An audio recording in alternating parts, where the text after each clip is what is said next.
Damn good water. That doggone good water, you goddamn. You can't make people love you back.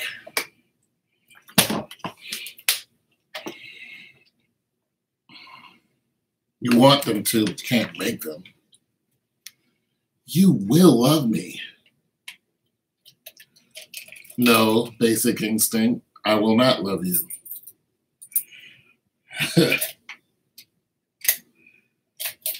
No matter how many rabbits you kill, I'm going to love you. But if you ask a Christian or a man who follows Christ, who follows the Lord, who follows the law of God, the law of God says, love one another. Glory. When God said that, he didn't put a maybe in front of it. Maybe you should love one another. Should you love everyone? Do you think God loves everyone? God loves everyone. The answer to that is a resounding no. God does not love everyone. The Lord loves me because I'm pretty. The Lord could care less about the way you look. The Lord cares that you care about the way you look. Cast your cares upon the Lord, for he cares for you. I don't mess with people who don't know what the meaning of love is. Okay, there you go. What is the meaning of love? Give us the meaning of love. Share, please, share. Go ahead, go. You're on, go. Your time, go. What is the meaning of love? That's a good question. The meaning of love is let people take advantage of you. The meaning of love is if somebody isn't loving you, then you don't love them back.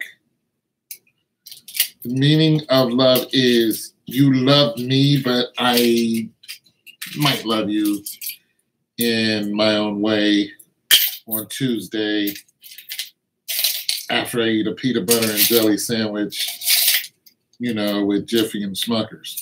Then I might show you an inkling of love. What is it? What's your definition of love? You love when people give you something? If they don't give you something, then you don't love them. You're not gratified and satisfied. If your belly's not full, if your hair is not done, your money, if you ain't got no money, if you're, I don't know. Loving people the way was made, the way they were made. But do you love somebody who doesn't love you back? Somebody's like, well, bro, I don't love you. You want what? You want some love? You better get on up out of here with that love. You better get all the way on up out of here because you ain't getting no love from me. Should you love that person? Oh, you done bumped your head if you think you're going to come up here and get some love. Oh, no. Should you love that person?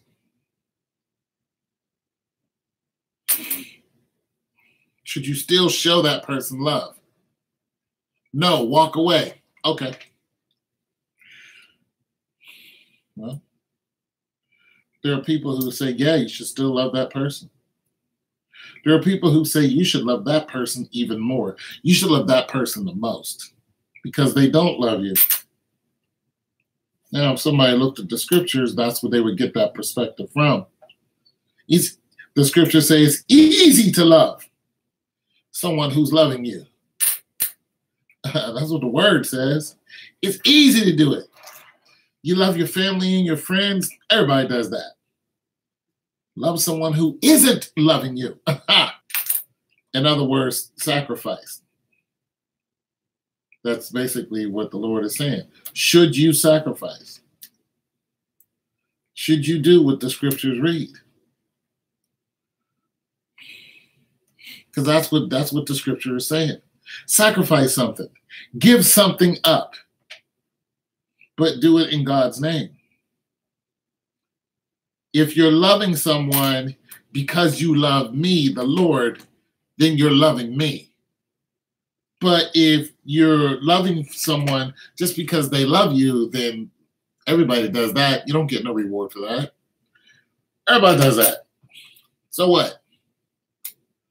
But are you loving them and they don't love you and you're loving them because I told you to love them?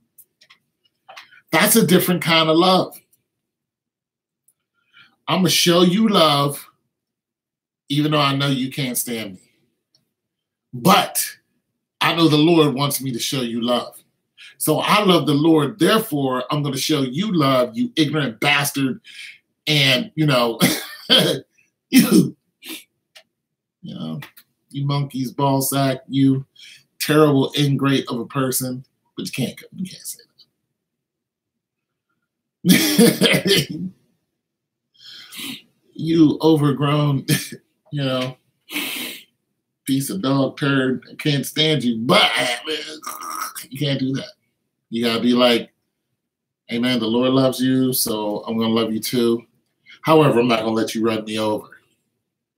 So this is what I'm gonna do. And I'm gonna do this in the name of the Lord.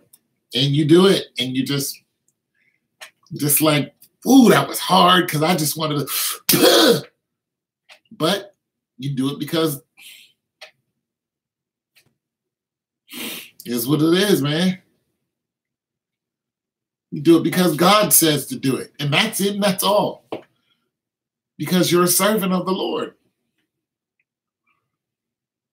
That's who you serve. You humble yourself and you serve the Lord. You're like, I'm just a servant. And I know the more that I serve God, the closer I'll get to him. The more that I sacrifice to him, the closer I'll get. You want to move away from God, satisfy yourself. And don't think of anybody else. You want to get closer to God, sacrifice yourself and think of everybody else. That's what it is. That's what a living sacrifice is. Now this world will tell you don't do it. I'll tell you, this world will say, be all about me. You love you, I love me. That's all that matters. This is what you see a lot of. Self-gratifying people out here who care nothing but God, but they'll mention God in a heartbeat, especially when they win an award. I'd like to thank God for winning this pornography award. I just like to say that I did 500 women in 3 hours. Yeah. Woo! And I just want to thank him for this pornography award. God is good to me. And you guys, love you guys, man. Literally, I think I loved all of you. Okay, I'm done.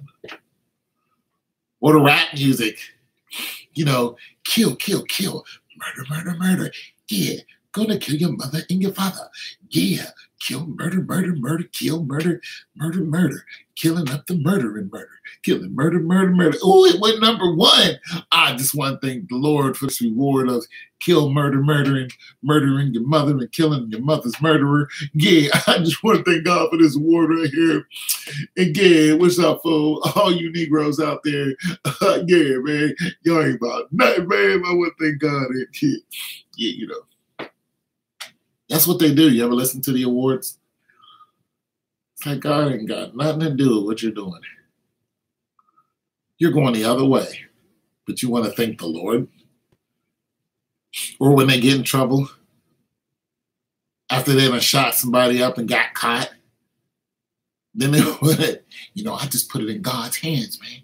You know what I'm saying? I just went to court. I put it in God's hands. I was just like, here, Lord, go ahead. And if you get me out of this one, God, after I done shot that dude in the face because he looked at my shoes, if you get me out of this one, Lord, man, my next album, man, the last song on the album is going to be dedicated to you, God. You know what I mean? That's what I'm talking about. But every other song is going to be about sex and drugs and killing people. But the last song is going to be about you, Lord. Big ups to God. Yeah. God ain't got nothing to do with what they're talking about.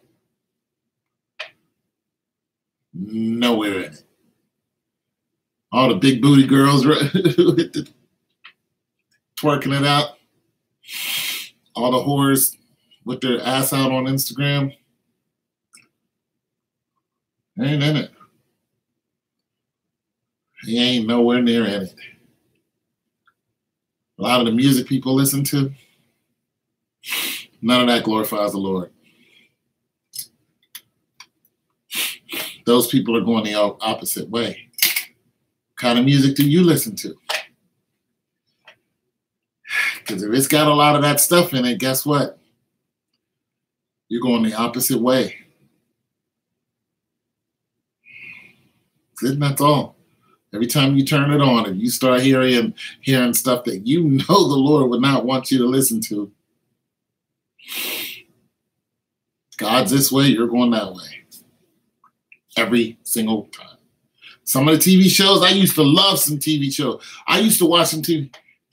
What's going on, Nicole?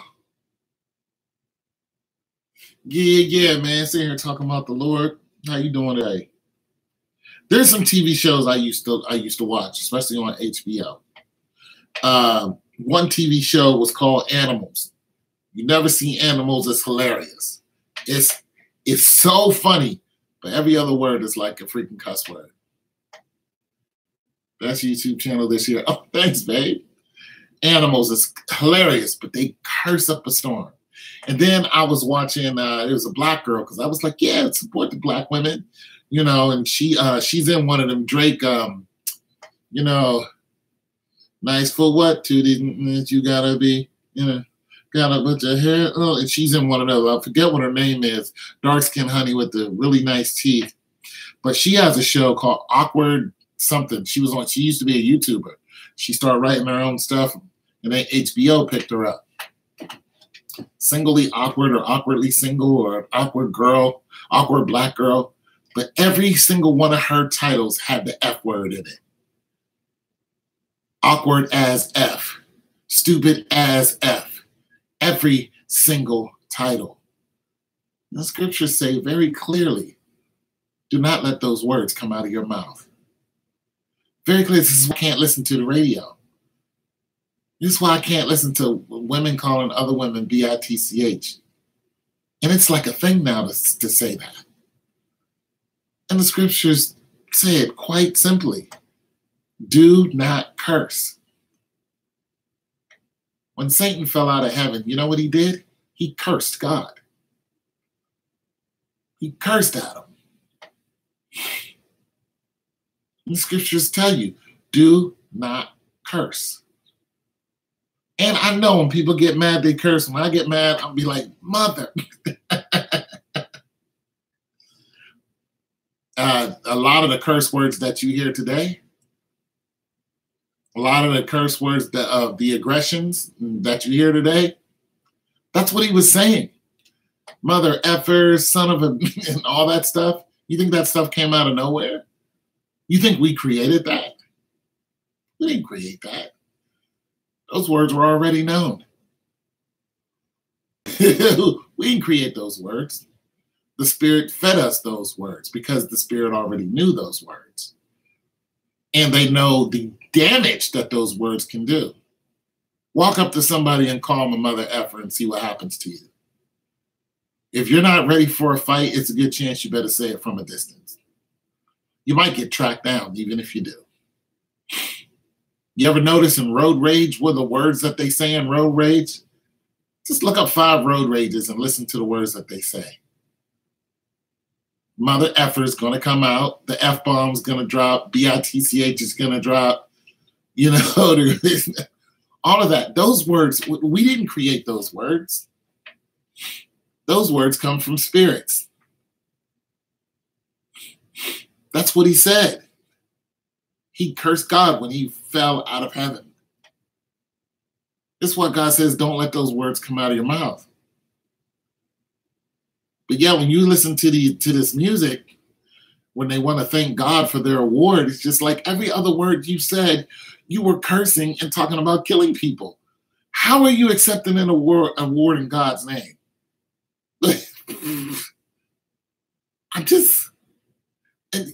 I'm like, what God are you talking about? I'm confused. Then they dedicate their one song to God at the end of everything else is about screwing women, but that one song at the end, you want to sound like you belong to church. Brian McKnight did that before. I was like, what? What? The whole album you were talking about screwing somebody. R. Kelly does stuff like that. And God, oh God, I want to thank you, Lord. Shut your ass up, straight up. Shut up. I can't listen to R. Kelly, not one song. I can't. I can listen to the beats, though, because I Step in the Name of Love. That beat, that was hard. But himself, he's a contradiction. I don't feel sorry for you when they strap you up and put you in jail after you're out here doing everything you know you shouldn't be. I feel sorry for none of them. I wouldn't go to their funeral and cry for them. You know I'm going to cry for you at your funeral? And you had every opportunity to live right? Every opportunity. Every, more than most. And I'm going to cry. I'm not going to cry for you. I'm not. I don't feel sorry for you. I feel sorry for your soul. I feel sorry for your soul, but the fact that you're laying in a grave after you provoked it, just like the daredevils, people go hanging off of buildings and finally they fall off one. I don't sit there and go, you know what, Tommy was a good guy. I'm like, Tommy hung off of buildings that were 60 stories. And then one day, you know, this just happened actually. Asian kid and a kid from Russia and a girl from like Russia or something like that. Like a lot of these kids go out and do this and then they die and people go, it was such good. These rappers who go out and get shot up, I don't feel not one bit sorry for them. Because not one of them is talking about, you know, raising up out of their hood and getting money the right way. Every single one of them is talking about guns. Every single rap video, you see this in the video. They're either doing this or they have one in the video. Talking about killing and mugging and raping and all that. And when one of them die, I don't feel not one bit of remorse. Not one. Because they promoted it. You live by the sword, you'll die by the sword. That's exactly what they did. Yeah, we're going to do this to you and we're going to do that. I'm like, I'm sorry. I still got Queen Latifah in my head. I still got self-destruction in my self-destruction. You're headed for self-destruction. I still got that in my head. I'm sorry. I still got EPMD in my head, you know, and, you know, DOS effects and stuff like that. That other stuff, I just can't.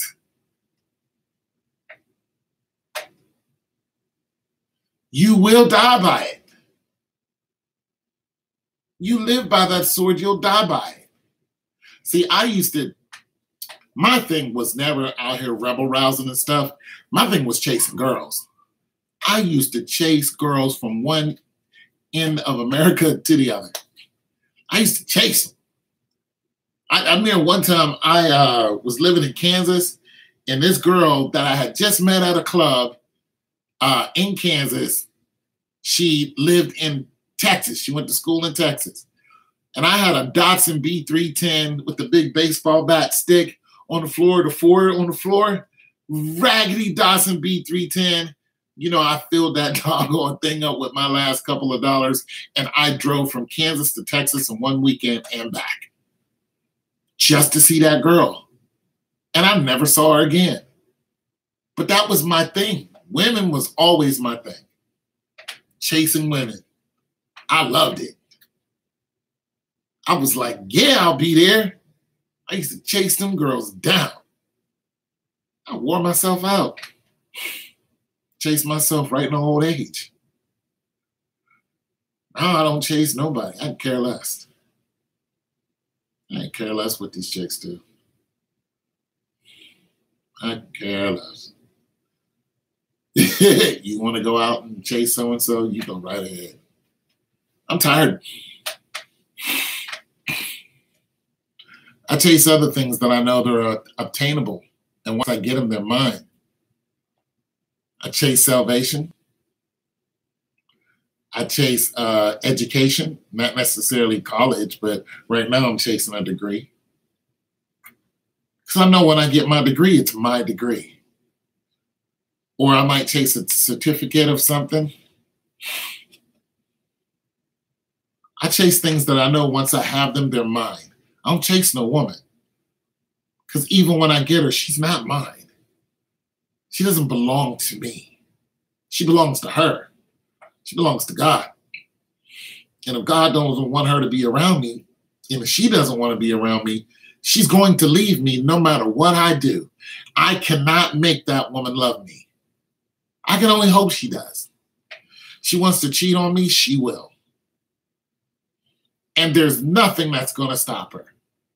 Not the fear of the Lord, not the fear of me. You know what I'm saying? There's nothing going to stop that woman from cheating on me. And she'll cheat on me next door and come right over here and act like nothing happened. Then she'll get in a routine of doing it. And when she gets caught, she won't care. I don't care. What are you going to do about it? So after going through stuff like that, I no longer chase what I can't keep. I don't chase the dollar. The dollar will liquefy in your hand and go right through your fingers. You chase that dollar. There's people who chase that dollar. You chase that dollar into an early grave. That dollar will lead you right into an early grave. And you spent your whole life, only one life that you got, chasing a dollar. When you got one, you wanted to chase another one. You kept chasing. You were addicted to chasing money. Even when you had enough of it, you wanted more. It just wasn't enough. It's called greed. That's all you did was you gathered money and you bragged about it. Chase you into an early grave. You'd be dead by 30. What happened? He ran himself into an early grave. Think it doesn't happen? Happens all the time. You chase women to an early grave. Just chasing them down, trying to get in between their legs. And then when you get there, you go and chase somebody else. And the more women you chase, the more women you want to chase. Till finally, you're old and you got bad knees. You spend all your time chasing women.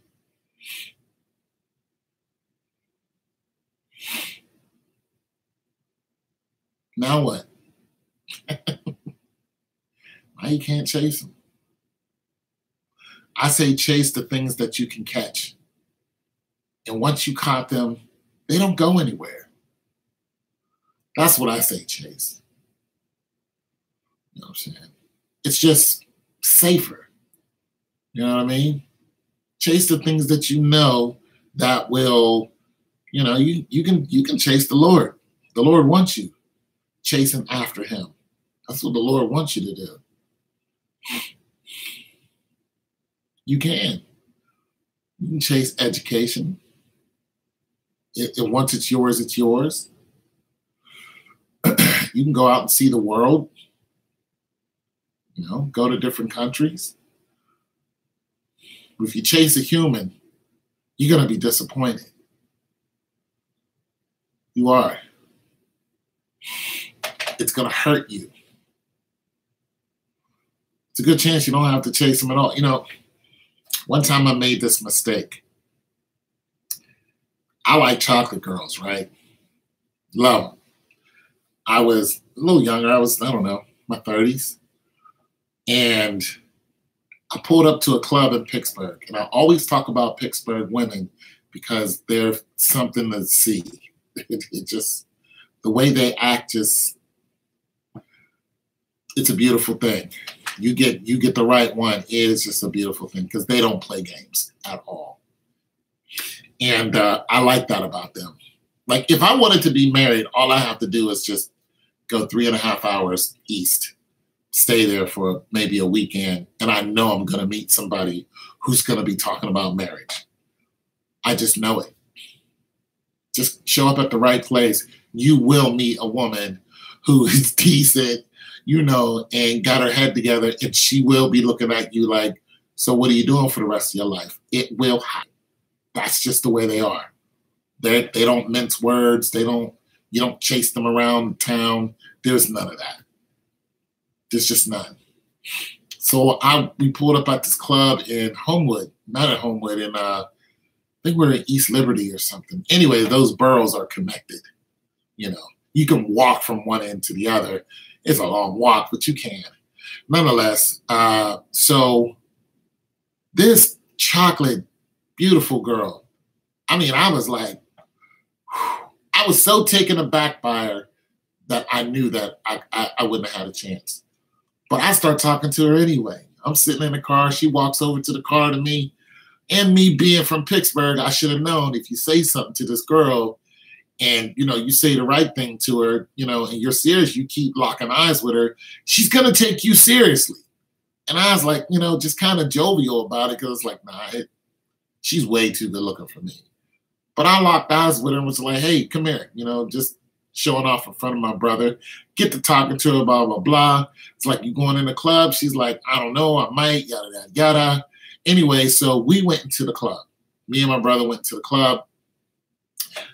She walked in with us and she said, I'll be right back. Now, me living in Columbus with the experience with these goofy chicks, if a girl tells you she'll be right back, she won't. You just got left. It's a good chance she walked out with another guy. So when she said that to me, in my mind, I thought I'd never see her again. So I started talking to another girl. I was standing by a bar. A girl walked right up to me. I started talking to her. And that's who I ended up, you know, chilling with for a couple hours, just standing there and talking to her and chilling with her. Well, wasn't even for a couple hours. It was like a half an hour. Then the girl came back in. She's like, yo, I come back in and I see you talking to so-and-so. I was like, well, you said you'd be right back. And, you know, that usually tells me that you're not coming back.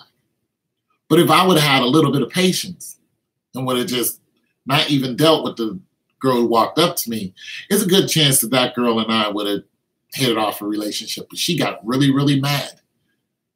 See, that's what I'm saying about those women. They're like, if you come at them the right way, you're mine. That's their attitude.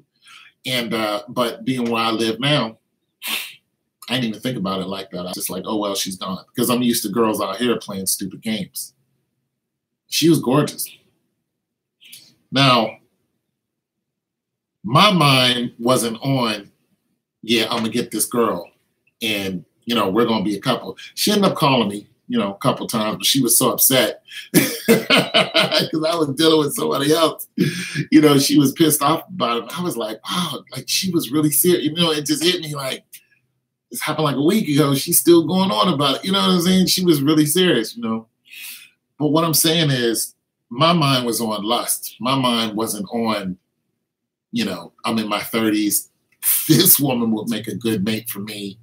I need to investigate and see what she's about, you know, keep it in my pants type of thing. I was like, nah, I'm going to go in here and have some fun. That's where I was at. My mind should have been somewhere else. But that's the life I lived. I was chasing women. I was just chasing them. I mean, it was bad for me. It got to the point where one day I was doing just silly stuff. And one day I heard the Lord's voice. And he said, you better stop doing that. I'd have heard the Lord's voice a few times. And when you hear God's voice inaudible, you better quit. And I did. I stopped. And all the women that were calling me stopped calling me. I mean, my phone and my house was like Grand Central Station. They was just in and out of my door. It was crazy. And then all of a sudden, it was like on cue. They all dissipated. They didn't want to talk to me. Some of them I've never seen again. Never. Because I was doing wrong. Then I was like, all right, Lord, fine. But the thing about the Lord is, he knew that I like to chase women. I like the company of a woman. I like it. So if you keep feeding me women, it's going to be hard for me to stop. You know what I'm saying? In the word, it says, I won't tempt you beyond what you can bear. These beautiful girls are coming up to me. You think I'm going to, just ignore them like they're not? No. So I think it was an act of God because they just all dispersed. I would see one every now and then. They wouldn't even want to talk to me. And I used to get mad. Like, what'd I do? I prayed. That's what I did. And it worked. I knew I was in the wrong. I knew I wasn't living a godly life. I wanted the company of a woman. I wanted as many as I could get. But that isn't what I was supposed to be doing. And now my phone doesn't, I don't even know where my phone is. Nicole calls me every now and then, but Nicole is about to be happily married. Like, I don't look at that as, ooh, Nicole calls me. I would say that Nicole calls me more than anybody, but, I don't look at that as, ooh, this is a potential, thing, because Nicole, she's got to do. She's happy. I'm happy for her. You know what I'm saying? But I don't get calls from women.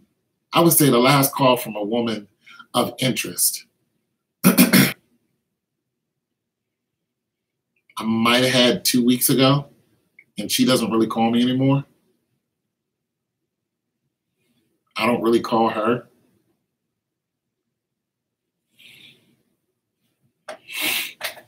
It's a whole different life than what I was living 15 years ago. I had to have a woman call me. I was addicted to it. I was addicted to the attention. One day it just all went away. And now I'm happy. Because I no longer chase. Now, somebody's going to listen to this video and say, bull crap. I'm going to tell you right now, if you're chasing something that you don't need to be chasing, or someone, it's going to happen to you. It will. Because you'll chase them right into a brick wall. You'll chase them right into a prison, right into a prison sentence. Some people go to jail, and I don't feel sorry that they're in jail. It's not because they're criminals. It's because jail doesn't give them the opportunities that freedom does.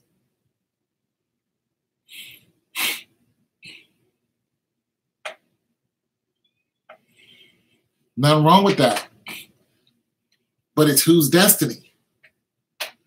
Did you design that destiny, or did God design that destiny? See, some people in church fast and pray. But God says, did I tell you to fast and pray? Is this a day that I told you to fast and pray? Some people fast and pray because it's fashionable. And they'll tell you that they're fasting and praying, which they shouldn't. Then they'll screw their face all up. I'm fasting today. I'm fasting for you, my brother. And the Lord tells you, He says, don't do that. Don't fix your face and do that. He says, clean your face up and make it so nobody knows. Because if you do that, then guess what? You received your reward. You wanted people to feel sorry for you and for you to look like you're holier than they are when you're not. You're just an idiot. Because you can't play God. Anyone who thinks that they can play God, fool him, or surprise him is an idiot. God tells you very clearly, don't do that.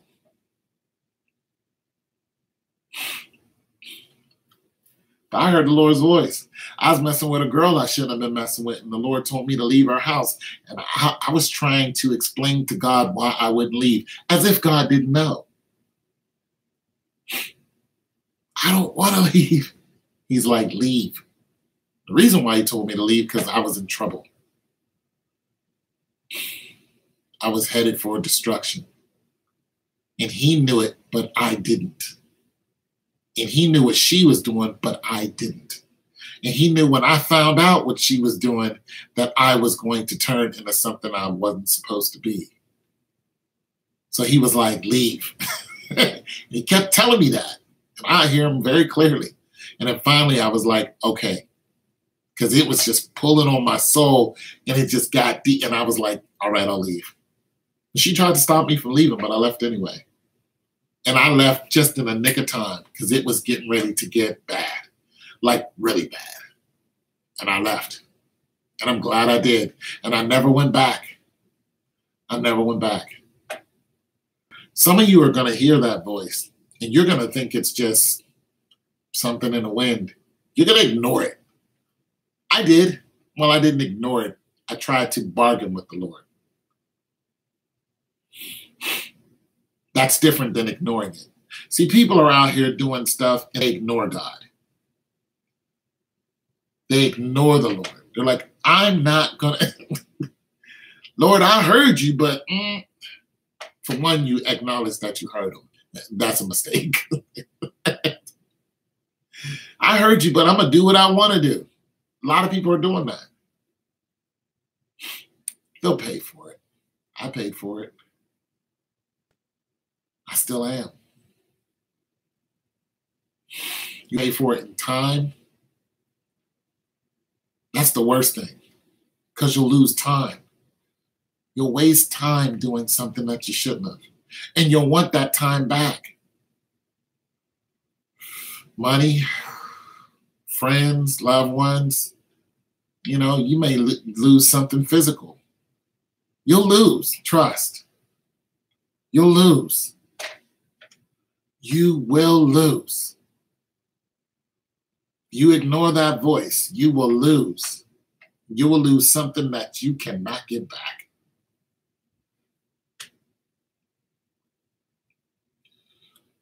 No matter how hard you try, and that's your punishment. You'll lose your child. Think people haven't lost children over doing that? Over living like that?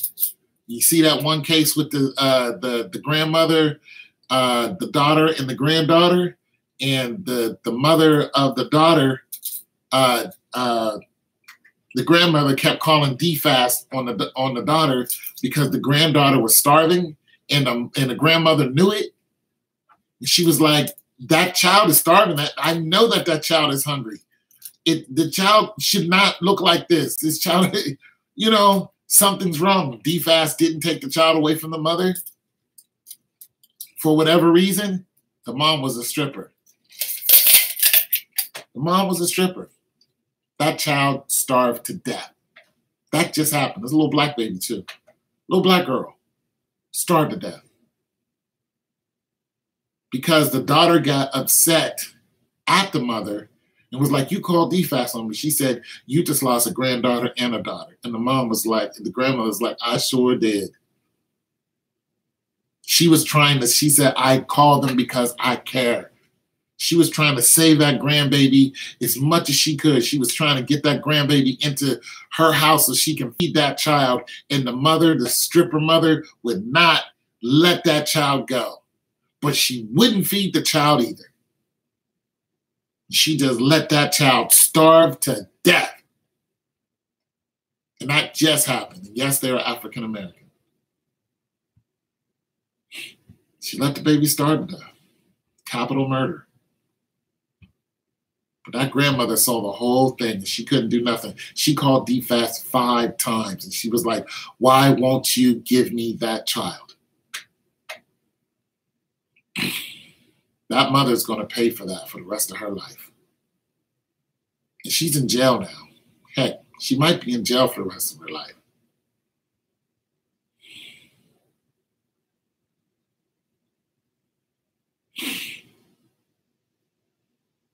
You have some people who want a family, but they hoeing, men and women, out there looking for something they can't, and they still in there looking 30 years later. You're still looking for something.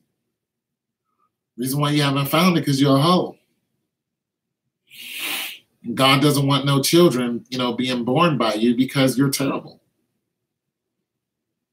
Or you get these women who are out there acting crazy and they get pregnant and then they lose the child right before the child is born.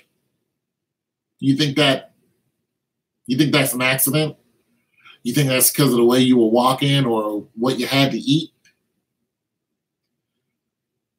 God does not want a soul coming through your canal. Because you're a piece of trash. At least that's the way you act. Until you act like a young lady, then your womb is going to be barren.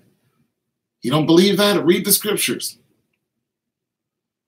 How some of these women are barren. Because they wouldn't listen. God is like, I'm not going to bring a child in this world.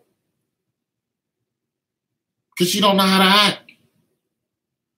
I'll be dead. Like, that child belongs to me. I'm not going to do that. I know you're just going to abuse that child. And the spirit that's in you is going to jump right into that child. Alcoholism, that spirit jumps from father to son, to son, to son, to son. Prostitution, mom and daughters out on the curb swinging. It's a spirit. Greed. You got to play the lottery. I win. I win this time.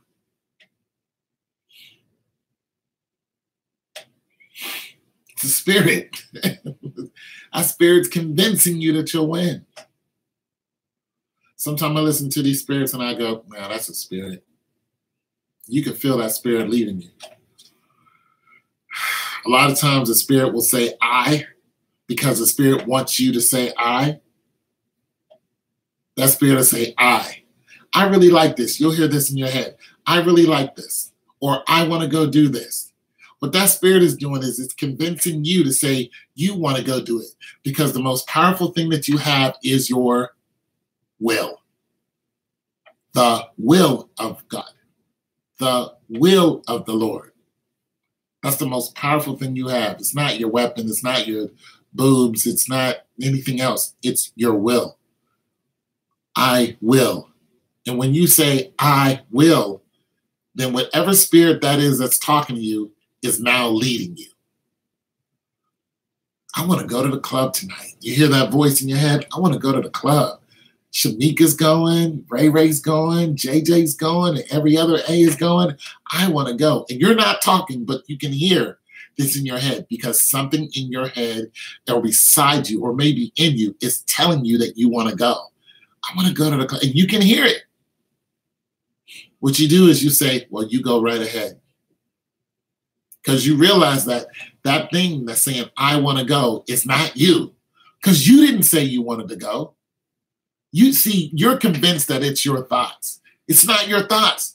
Those are thoughts being put into your head. I want to go and sleep with so-and-so. You go right ahead. I'm going to sit here. What'll happen is you'll stop hearing that voice because it can't lead you. I want to go and run so-and-so over. I'm going to go and tip over so-and-so's garden gnomes and their flowers. I want to go to church. That's what the Lord says, try the spirit. That's how they get you. They lead you. When somebody is misled by a spirit, because the spirit is offering them something that they think they want. Listen, if you like blueberry pie, and the spirit and you don't like apple pie, that spirit of gluttony is not going to say, I want an apple pie, because he knows you don't want it. Like, I don't like apple pie. But that spirit is going to say, blueberry pies are on sale today. You'll be going to get the blueberry pies. You'll buy a whole bunch of them, even though you're 450 pounds and you're 5'1". You'll be like, yo, I want some more blueberry. Just eating yourself into an early grave. Ain't even 25. Think it doesn't happen? I want blueberry pie. That's what the spirit does. It'll convince you of something because that's what it wants. It is a spirit of greed, or it's a spirit of lust. Ooh, she got a big booty. I want to sleep with her. But you didn't say that, but you heard it in your voice. You're like, you heard this voice say, I want to sleep with her. And you're looking at that behind and you're going, yeah. Next thing you know, you actually say it. It's going to happen to you today. Some spirit is going to say you want to something. I guarantee it. I guarantee it. A spirit will say something to you today and will tell you that it wants something, but it'll say I. And sometimes it'll say we. And when it says we, that means there's more than one. You think it's including you? Where do you think the we is coming from? The we is them, meaning it's not alone. It'll say it. We want to do this. It's not talking about you. I'm telling you what's happening to you. That spirit is not talking about you. That spirit is saying it inaudible so you can join them. I'm telling you, you're going to hear it. Next time somebody makes you mad, I'm out to just go and punch them in their face. But your mouth didn't move. Retort it and say, I'm not going to punch nobody in the face. And you need to go away. You won't hear that voice again. Until the next thing comes up and tempts you. I ought to just go up there, maybe it's food. Man, I'm going to go and get a triple Whopper. You just hear that but you didn't say it. Next thing you know, you're going, yeah, I want to get a triple Whopper. Tell me when I'm wrong.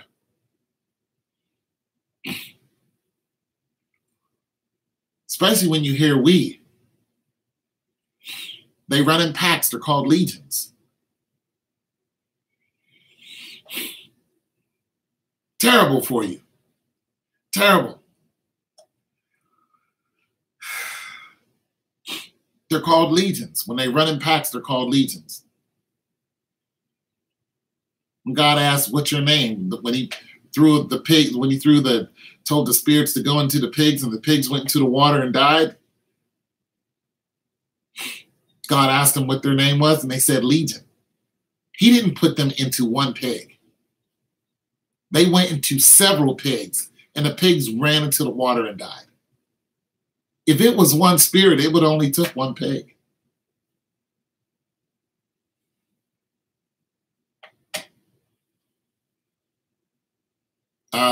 Probably, but not by that name. But I'm just saying, next time you hear those voices in your head, it might excite you to do something. Ooh, I can't wait to go skating tonight. Or, ooh, I can't, and your mouth isn't moving. That spirit wants you to go somewhere. It wants a ride. That's what you are. In order for that spirit to be satiated, it wants a ride. You are the spirit's ride. The spirits need a body. Why do you think God threw them into pigs? It's not because God hates pigs. It's because God knew that the spirits needed a body. So what did he do? He brought them out of the man and he cast them into the pig, because spirits need a body. They need a ride.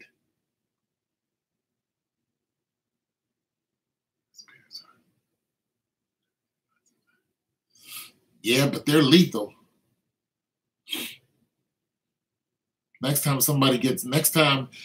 you get in an argument with somebody, or somebody just wants to argue with you, you just say, in the name of Jesus, argument spirit, be gone from me, and see what happens to them. I cast you out in the name of Christ. See what happens to them. They're going to get really upset. They're going to get louder, and then they're going to leave. That spirit's going to convince them to leave. They're going to start calling you all kinds of names after that. That means they're not alone. The spirit that's in that person is not alone. It's accompanied by, God says the spirits go to waterless places and then they return. I'm just telling you, you're going to hear it. You're going to hear it. You're going to hear it in not long after you done watching this video. Is veganism a logical? No. Knowing the scriptures is a logical answer, because it's a sword. That's why the word of God is a sword. I'm telling you, you're going to hear those voices. Ooh, I ought to just watch. You go right ahead and watch it, but you won't be doing it here. Leave me alone. As soon as you start telling them to leave you alone, you'll feel them come up out of you. You might scream. As soon as you say, leave me alone, because see, they want you to think that your thoughts are your thoughts, but your thoughts are actually their thoughts. They're putting thoughts into you. You're the horse. They're the rider. That's what's going on. And when you realize, wait a minute, I'm the more powerful of the two animals. Why am I listening to you? I'm a 500-pound animal that can run 45 miles an hour. You know what? And why are you on my back? Like, get up off of me. I'm out of here.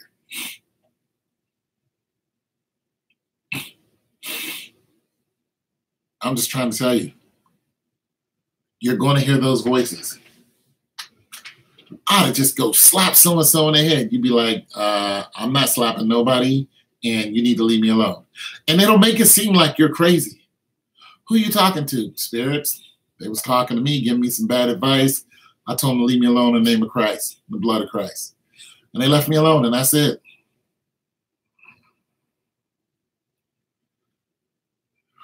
That's it. You see people strung out off of whatever, that's a spirit. Off of flocka, strung out off of flocka. Chasing the dream, ain't they? They want to feel good. Their world is depressing. Depression is a spirit. It's a spirit. Then they're all doing this and they're all crazy and flipping out. Yeah, they're flipping out and doing all this other stuff. That's because they're listening to spirits. But as soon as you tell them spirits to go away,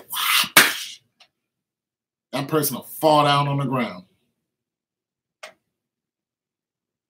Oh yeah, it's a frequency. A person will fall down on the ground, start tossing and turning, screaming, because them spirits are coming right out of them. And then they'll lay there like they're dead for hours. Then eventually you could scrape them off the ground, put them into a car and take them, to whatever home they supposed to be at. And they'll be like, it'll be a whole different thing. It'll be a whole different person. Because those spirits left them. And if they're smart, they'll never go back to it. Or if God intervenes, they'll never go back to it. Because he can put you in a place where you just can't get to what you were getting to. Heroin and all that. Not necessarily jail. It's not always jail. But you can be put into a program where you just can't get to it. Or you can be put out of reach of the dealer who is bringing it to you.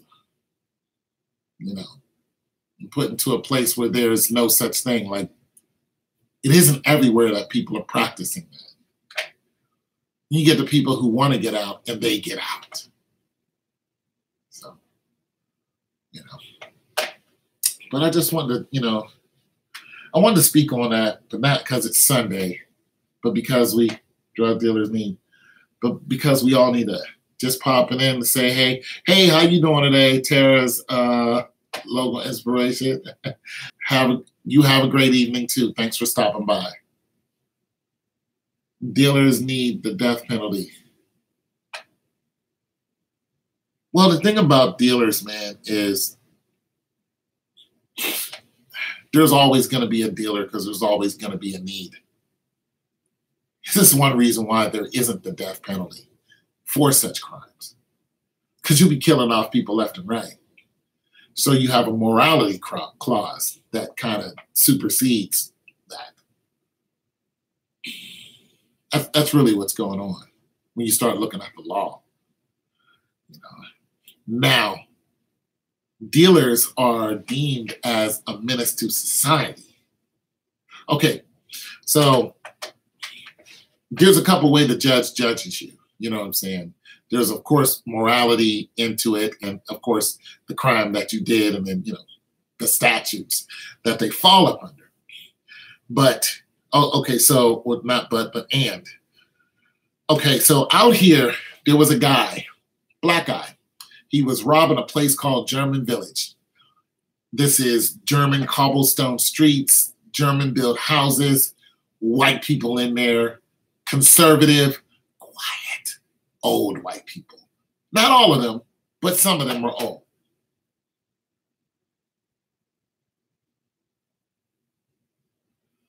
That won't stick.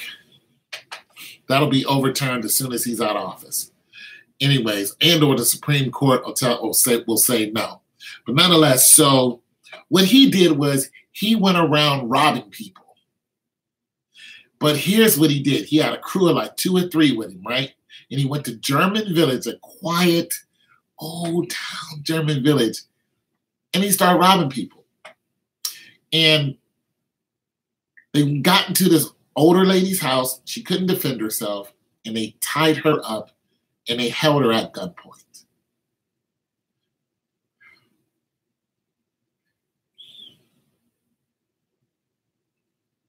I will never understand that.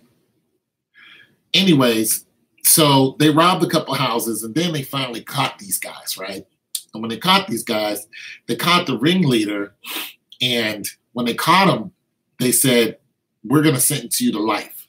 And he was like, "Why?" He's like, "I didn't shoot anybody." He said the gun wasn't loaded. Matter of fact, I think it was a fake. He said the gun wasn't loaded. I didn't shoot anybody. He said, "We're sentencing you to life because you're a menace to society." Meaning you're going to keep doing it. That's what he told him. He said, "If I let you go, you'll be robbing people in German Village again." He's a menace to society. Now, I don't know if he is still in there. This was 15 or so years ago. But that's what happened. They judged him on the fact that he can't be reformed. So we're going to keep you away from society. Are drug dealers falling under that same thing? Do you think? Can a drug dealer be reformed? You see what I mean? See, if he would have judged him by strong arm robbery,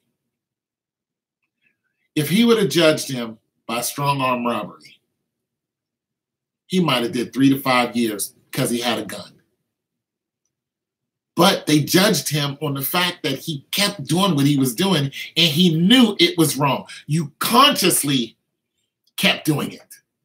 You were a repeat offender, and you knew you were in the wrong. kept hitting the same place, tying up old people, doing the same thing, and you knew you were wrong. That is a menace to society. That dude is the very definition of menace to society. He was aggravating, menacing the people in German village. So they gave him life. A drug dealer can be reformed. Happens all the time. It's probably one reason why you don't see drug dealers getting life. Now, I'm going to tell you who you do see getting life, which is shocking. Pimps.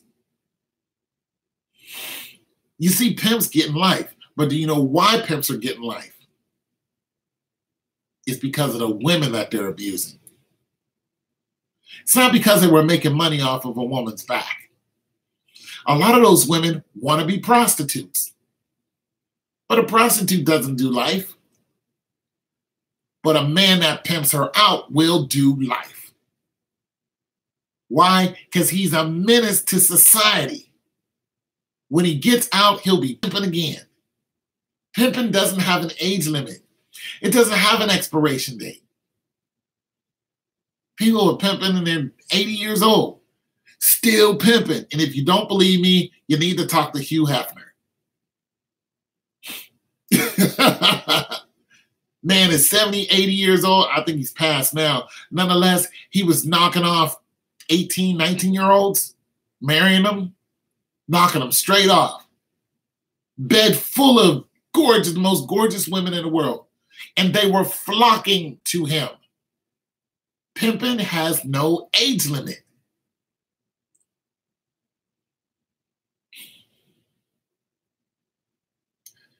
Am I a male feminist? Explain. It's a good chance I'm not.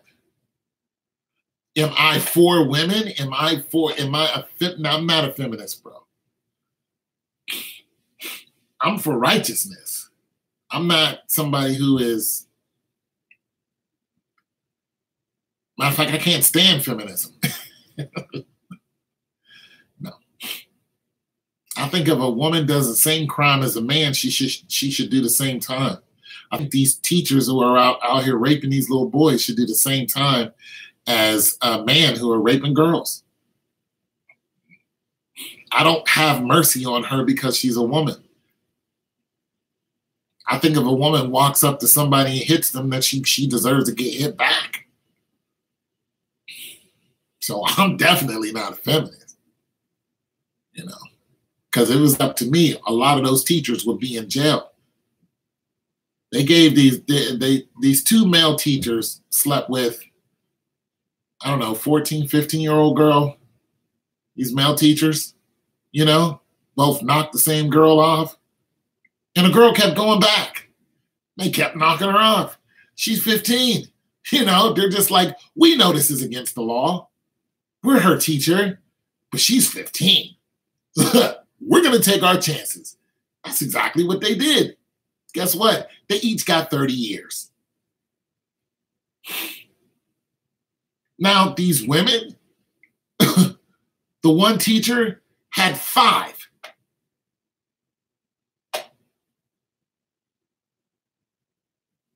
Oh, okay. This one teacher, woman, she was married, invited like 4 or 5 of these kids to her house and was texting them sexual stuff and was like, you could spit on me, slap me, anything you want. I'm an anything type of woman. You can do anything you want. She got them high, which is illegal. She gave them booze, which is illegal. She did everything illegal, everything, and had an orgy with them. She let all of them run through her, and she was married. She let every single one of those kids run through her, and she did it more than once. She was like, screw it, I'm going in. Guess how much time she got? 6 months. 6 months and they let her out. I would have buried her. If I was the judge, I would have buried her. I'd have looked her right in the eye and says, the evidence presented against you is true.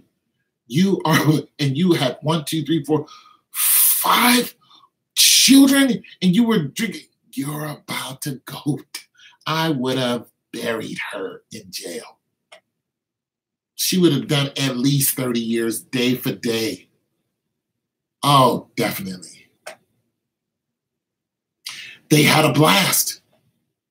But it's still rape. It's still statutory. I would have buried that woman under the prison. She would have at least got 30 years each charge. She wouldn't have never saw the light of day. She wouldn't have never saw the light of day if it was up to me. And every time she tried to turn it over in appeal, I would be on her. I would stay on her more than anyone. I would have made it my personal vendetta to stay on her. And I'd let her know. Every time you go to appeal and somebody presents your case before me, I'm going to hand them pictures of these boys that you gave drugs to, drinking, and, you raped. And that's all I'm going to say. I'm just going to hand them pictures. Here you go. 1, 2, 3, 4, 5. This is your child. Right here. If this is what you want your little boy to, to go through at 14, 15 years old, then fine. I'll turn over the case. But if it's not, then guess what? She's going to be there until I die. I would have buried her. She would have got 30 years each child. That one chick who got away with it because she was too pretty to go to jail, I'd have buried her. She would have done at least 20 years. Straight buried. Sorry, I would have. I would have sent a very clear message. Just because you're a woman doesn't mean that you get away with doing crime. But that's what's happening. And now you see more and more female teachers are having sex with children. You see more and more female, look, all the time, teachers are popping up everywhere. And then they're going, I'm sorry. And they're married. These are married with children. And they're married. I'm sorry. I'll never do this again. It was wrong and I know it. And I apologize to the court because I'm a piece of crap. And they do all of these apologies because they know they're about to walk. And then they get like 4 or 5 years probation. Or they just get banned from that school and then they're allowed to go teach at another school. But let that be a man. That man is going to GP for 30 years. He's going to be in general pop, which is the worst place to be if you did something to a kid. Because they're going to, man. You don't even go into protective custody. They're going to put you right in GP. And these women walk around bragging about it. Bragging that they did it. Because due process. You can't try them again for the same case. Same thing with OJ. OJ is like, I did it and I'll do it again. Why? Because you can't try me for it. Already beat the case, so yeah, I did it. I killed that woman and her boyfriend. They were living in my house off of my money and bragging about it. And they were driving my new car. I killed them. What are you going to do? Nothing. Because of due process.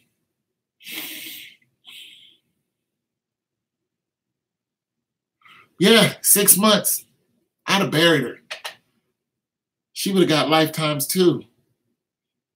And I'm going to tell you why. For killing a baby, I'm going to tell you she would have got life. Without parole, she got life. Because that child is defenseless. That's for one thing. And two, I don't want to hear about some woman's postpartum depression over, nah. I'm not trying to hear none of that. Nope, I'm not trying to hear none of that. Because, see, here's the thing. There is such a thing as postpartum depression for single mothers having children.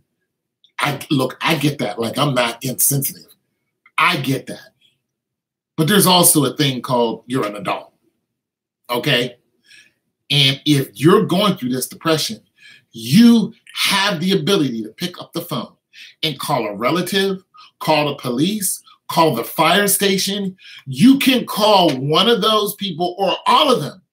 Call DFAS, call Santa Claus, call anyone. Call 1-800, whatever. Let somebody know, listen, this is what I'm going through, and I don't know how long I can hang on. Somebody please come and take this child. And somebody will show up and take that child. And put you into a program. And the women know this. You know this. See, when a child is born, all of these programs are presented to them. They're not, these women aren't walking around stupid and unaware. See, that's one thing to not know. It's another thing not to act on what you know. But I get it. Like, you're raising a child by yourself. The child's crying. You might not. I mean, I get it as far as a man can get it because I can't have children. So I sympathize with women in the whole broken home scenario. I do. That's a rough situation. That's hard. And you still got to go to work, so on and so forth. Let's just forget about the fact that you laid down with a man willingly. Let's just deal with the present fact that this is a human in front of you, and that human is 100% depending on you to take care of it. That's it. That's all. There's no halfway about it. This is a 6-month-old child. This child can't even get up and walk. Can't feed herself, his or herself. Can't do anything without your assistance. So we need you to keep it together. You can't keep it together. There are so many programs that you can call. You can go next door and tell your neighbor. And your neighbor can be like, you know what? We're going to help you out. You can do that. Because even if the neighbor doesn't like you, that neighbor can call the police. And that gets the ball rolling. You feel me on that? So I'm a little skeptical on some of those things. But doing such a heinous crime to a child, you're going to go down for a long time. You will. You're at least going to do 10 years in my eyes. But that's me. I'm not a judge. And every woman in the world should thank God that I'm not a judge. Just go ahead and thank him. Because I'm not having none of that. They would get me out of there so quick. They'd be like, yeah, this is not working. You don't need to be a judge. Hey, I showed leniency. She said she was sorry. I'm sorry too, but you're going to jail for at least 10 years. I'm sorry that that baby is no longer on this planet.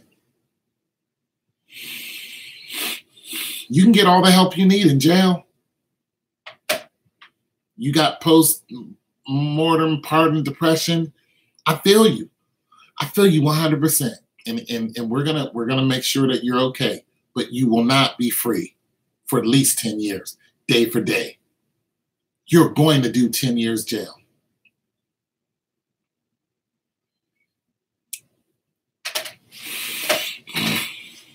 It's just that. That's murder one. That's what that is. That's murder one. That's premeditated murder. You knew you were going to take that child off of this planet. It wasn't an accident. You knew what you were doing was going to end that child's life. You were completely cognizant. You weren't in a state of stupor. You weren't crazed. You weren't dumb, which you would have to be born dumb. You're not any of those things. No, you're...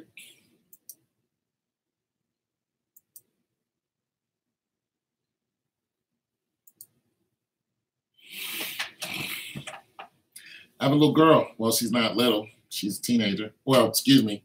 She's not a teenager. She's like 20. Just turned 23 or something like that.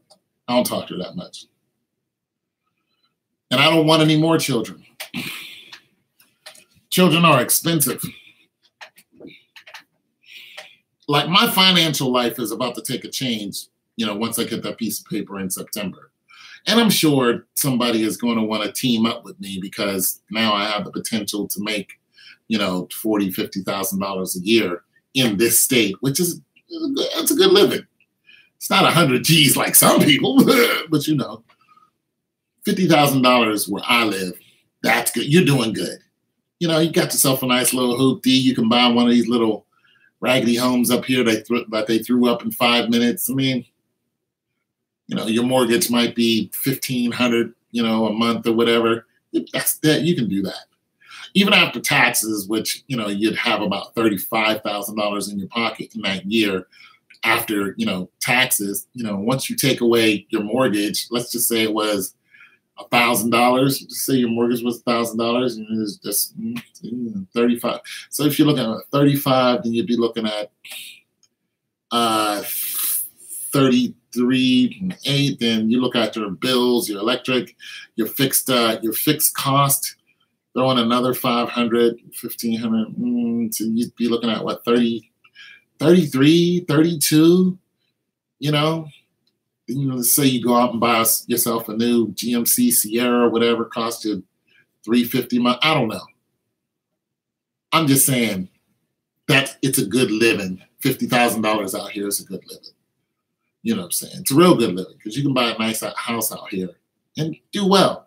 So I'm sure, you know, somebody will be looking at me like, you know, bologna sandwich here pretty soon. But I have no interest in being married and having kids. And that would have to be an act of God. Now, if God was just like, marry this woman, I'll probably do it. Because there's probably something coming up down the line that he probably needs me to have somebody in my life, but it wouldn't be because I need to, you know, start spawning, you know, little tone 202s all over the place. I just don't think, I think my time for that is well over. You know, but other than that, then I would marry. But I would marry just because God told me to. The Lord told me I need to marry you. So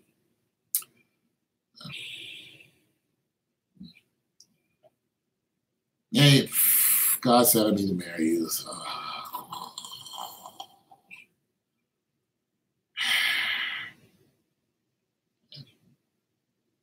What's your name? Okay. Where you from? It really doesn't matter. Can you cook? A little bit, maybe. Only on Tuesday? I'll take that. Come on, let's go. There'll be something about her the Lord wants me to, you know. I don't know what it'll be, but other than, you know. But if the Lord says get married to her, I'll be like, all right, fine. Yeah.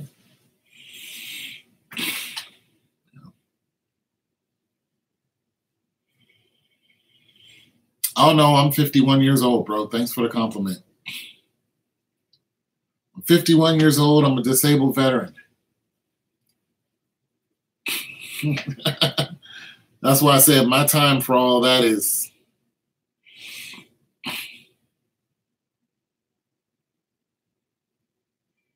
Yeah. Yeah, I'm 51, man. That's it. I like to study and go to the gym. That's what I like to do. I write my papers, I read my little books. Yeah, thank you. I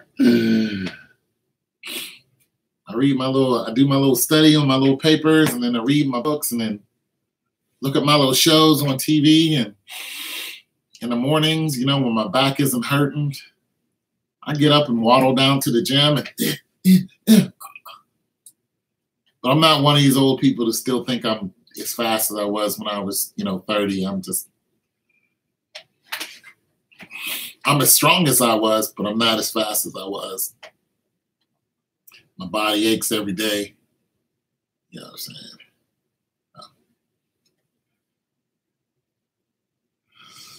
That's what I believe, brother.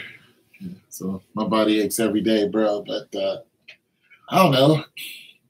Say if one of these women got themselves a little One of these little kids about 8, 9 years old that could walk on my back. Or maybe I'll just marry a little Chinese woman. Young Faye. Shoot, man, we a little Chinese woman. What's happening, Young Faye?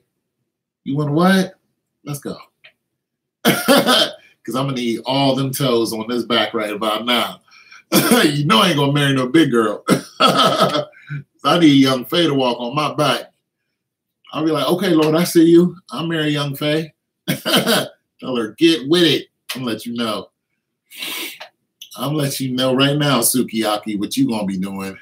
You know, you want me to, I'm going to let you know right now.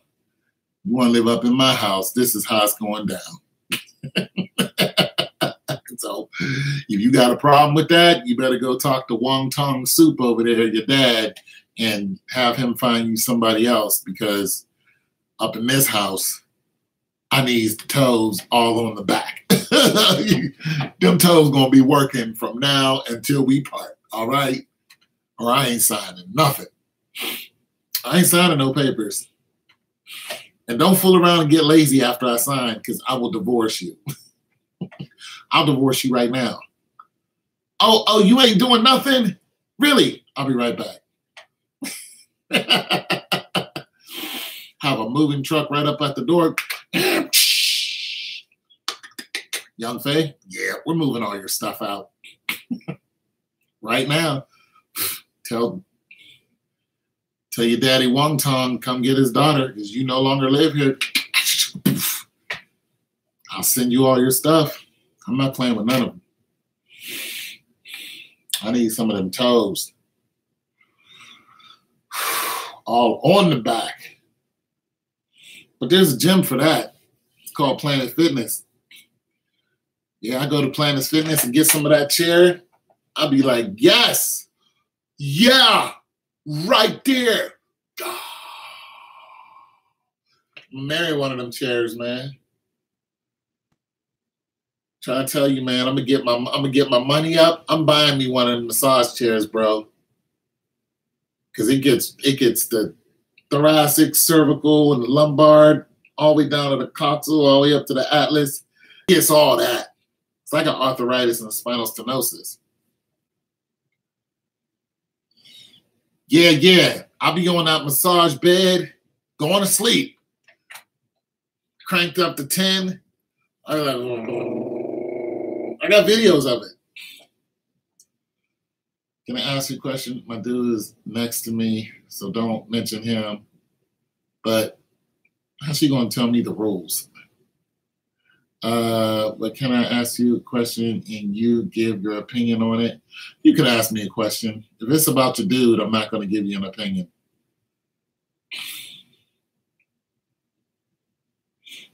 Yeah, you're a massage therapist. Lucky you ain't my woman, because you'd be working. I don't care how pretty you are. That certificate you got, I'll be like, oh, you a massage therapist? Guess what you gonna be doing? Yeah, I'll put a ring on it like Beyonce, but you gonna be employed for the rest. Bing, there you go. Let's get it. All right, so what's your question?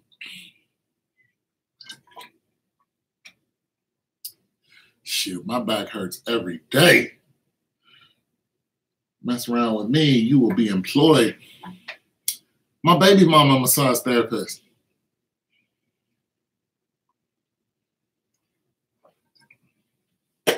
Her husband bigger than me. Big dude. Well, what's this question you want to ask me? Or you asked it already? Did I miss it? Did I miss the question? Or are you still writing it? Is this one of them long, elongated questions with... All right, yeah, partially. My friend has 6 kids, and this sounds like one of them questions I have to do in statistics. Debbie has 6 kids, and 6 of them have 6 names. How many names? My friend has 6 kids and 6... You already told me about this girl, 6 baby daddies. She wants to know why it's so hard to find a good man. She already found 6 of them.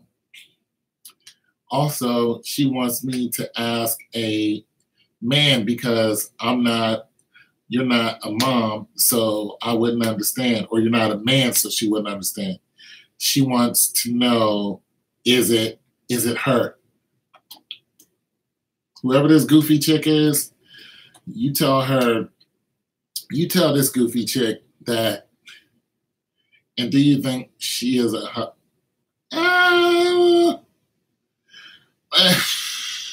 Let me ask you, okay. When somebody says, do you think this woman's a hoe? I'm like this. There's my standard and there's God's standards. According to God, yes. If you're out there having premarital sex, you're whoring. That's the definition, according to the scriptures. If you're out there having premarital, you can tell what my mind is, premarital. I don't think she's a queen, but nonetheless. But do I think she's a hoe? I think she got caught 6 times. If I got caught every time I busted, then I would have a lot of children. I think she got caught 6 times. I also think she made bad decisions. Because there's a good chance that the baby's daddies she knew they wasn't no good. She wanted to lay down with a no good ass nigga. No good ass, doing for nothing. I'm sorry I even said that word. But she wanted to do that. That's what she wanted. She wanted to get ran through. Look, it's a good chance she had a good dude in the wind, probably still does, and she won't deal with him. She'll pick something bad about the good dude, and that'll be that. But there's something good about the bad dude. Oh, he got tattoos. He ain't got job the first. Girl, look at his tattoos. Ooh. Ain't got a job. He's riding in his best friend's car. On the passenger side, in the backseat. Ain't got job, ain't got car, ain't got nothing. But ooh, he got tattoos.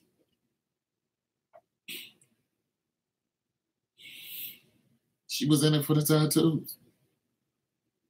But you got this dude who got a job, holding it down, can support a fam. She don't want him. And now you got 6 kids. Listen, ain't no woman gonna approach me with 6 kids. Because I've had some. I got 4 kids. I was just like, those are 4 of your kids that I'm not feeding.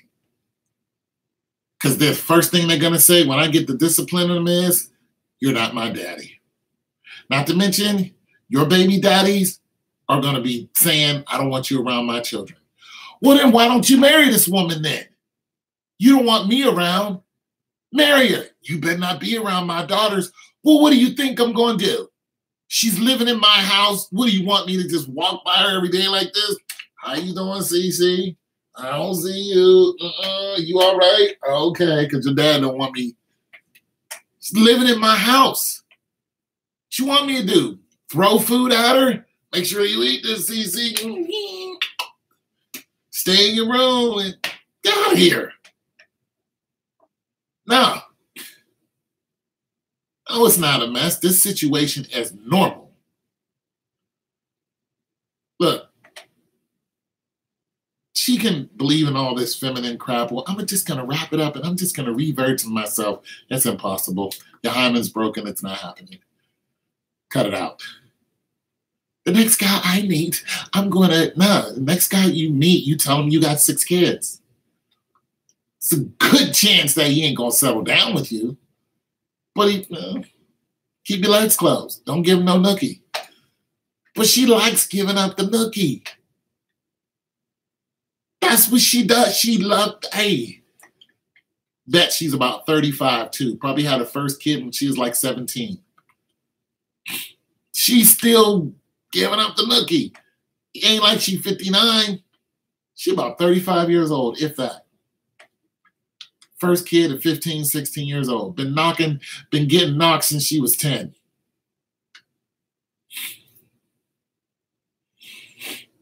That's what it is, man. She likes giving up the nookie. She ain't gonna stop. 27, that's even worse. Had her first kid at what? How old was she when she had her? It wouldn't be sick if she was married. How old was she when she had her first kid? See, I can't judge her. You know what I'm saying? I can't sit up here and judge her. I can't be like, oh, you was knocking when you were, like my neighbor is 24 years old. Her daughter just turned 11. She had her kid when she was 13 years old. But the boyfriend that she had the kid by, baby's father, he was also 13 years old. 13-year-olds are curious. She just happened to be fertile at 13. Boom, it happened. Do I think she's a hoe? No.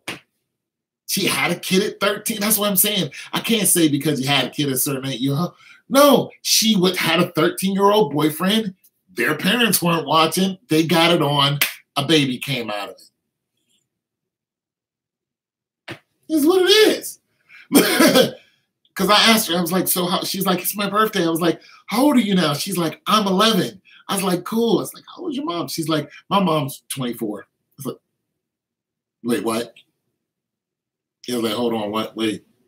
She said, yeah, she had me when she was 13. I was like, hold your dad. It's like the same age. Like, they just got caught. That's it. And she only has one child. That's her only kid. Her perspective is at 14. I'm going to tell you something. Now, a lot of women and feminists who will listen to this will be like, that's the way society was. Soon as a young lady was reached their cycle, they were able to have kids. The father would take the daughter to a suitor, a lot of times it was an older man, and be like, hey, and would pay the suitor. It's called the dowry.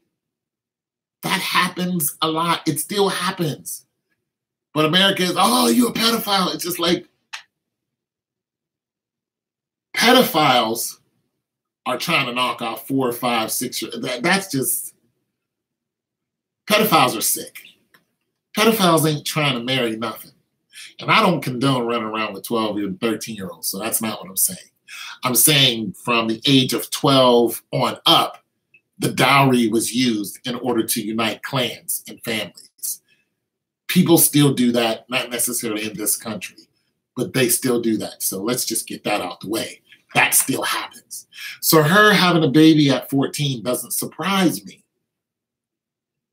It doesn't surprise me. Having 6 children by the age of 27 and not married, that's a doozy. That's heavy.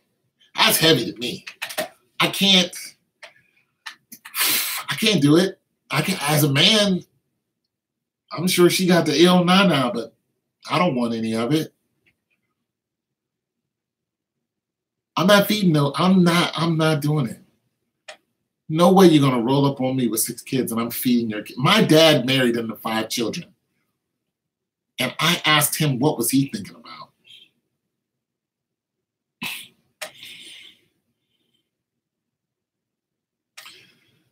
Well, that's good. I'm gonna show this comment. She was never raped or molested. Because that's the first thing they think, isn't it? There's some older guy who raped him. No, 14-year-old boys and 14-year-old girls get together all the time. Like, why is the first thing people think that some girl was taken advantage of? I'm like, I don't know what planet these people live on, as in little girls don't go out and pull their pants down in front of boys. They do it all the time.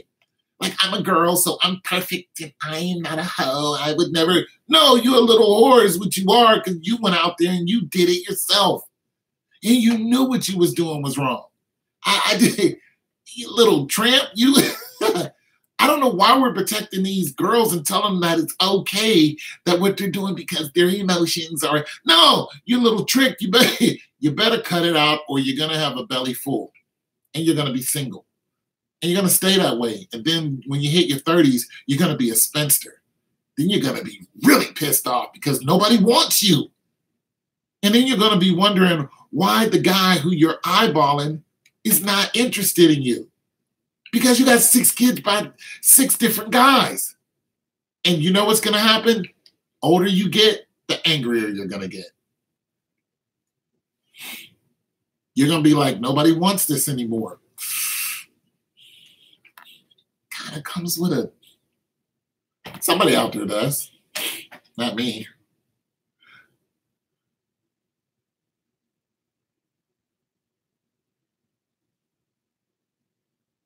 Well, God bless her soul. Tell her, pray about it. The Lord will find her somebody.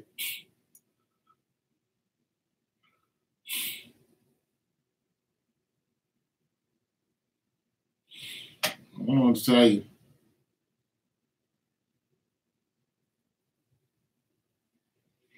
Oh, Nicole, Nicole is not a thought. That's not, dude, don't do that.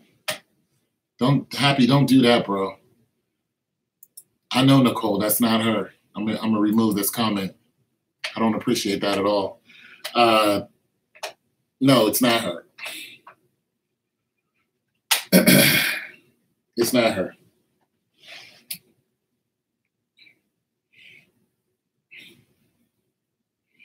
It's not Nicole.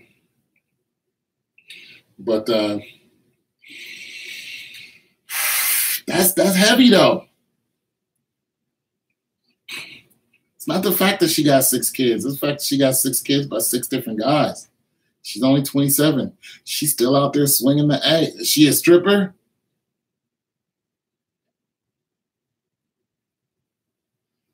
Yeah, we're not going to call each other names. We're done with that. I corrected him. That's it.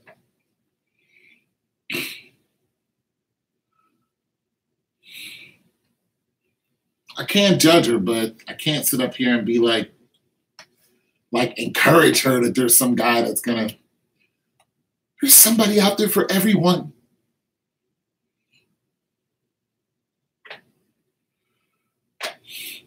She likes to get busy. She likes to have babies. Heck, she might have she's only 27. The propensity for her to have another child is high. 27? Oh, yeah. Oh, yeah. She can squeeze out about 3 or 4 more. Easy. Easy.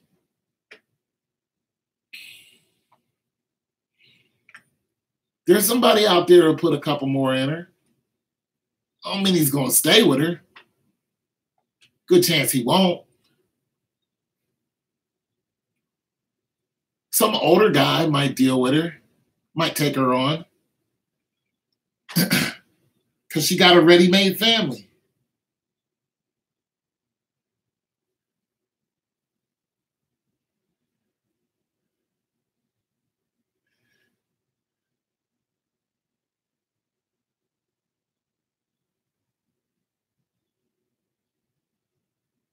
But, oh my God, that's all around. Oh, okay, through your guy, that's all year round.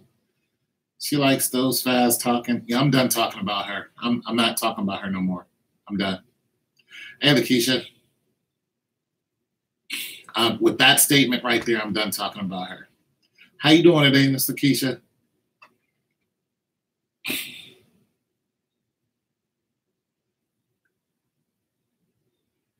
Everyone forcing love in desperation. I would never make someone love me back. You can't. You wouldn't do it because it's not possible. You can't make somebody love you back, but I understand what you're saying. They either going to love the fact that you eat up all the cornbread and all the popcorn, or they not. They're going to be like, bae, where all the Jiffy go? I swear we had whole pan of it last night, but nobody in the house but me and you. And shoot, I was about to have these pinto beans. And I know I only had a small slice, and that means the other 30, that means the other 75% of the Jiffy was eaten by somebody else in the house. Nobody in the house but me and you. I'm just saying. You should have told me you like Jiffy that much. I would have got 2 boxes. You need to go into the store with all that. You need to go to Kroger's with all that. Man, you're doing good this rainy Sunday. Oh, it's a rainy Sunday too. Isn't it? It's a movie Sunday, isn't it?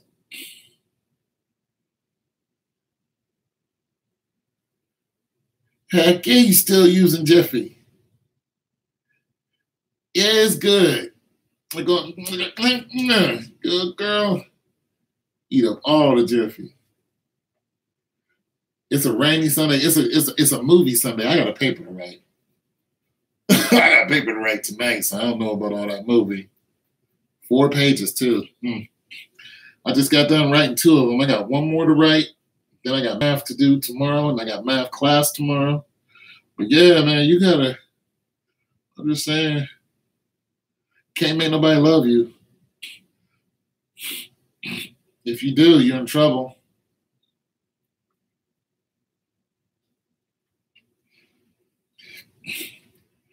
Aw.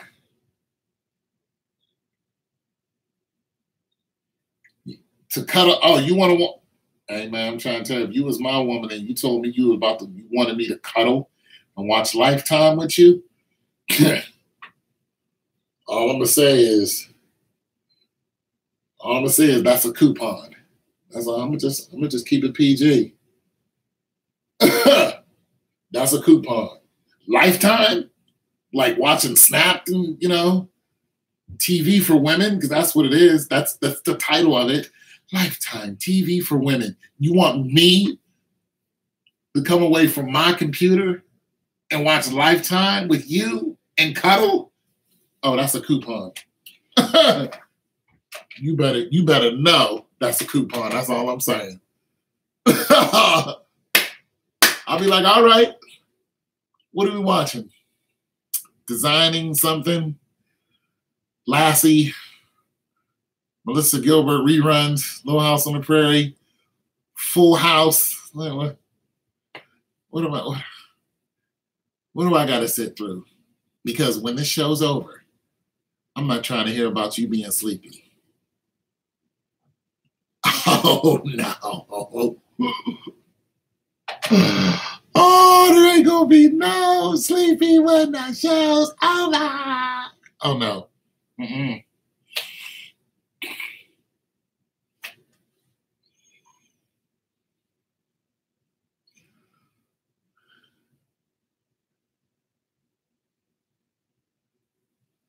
You gotta make it. It's delicious. My mom used to make it all the time. Watch Lifetime. So what's your favorite show on Lifetime? Lifetime, TV for women.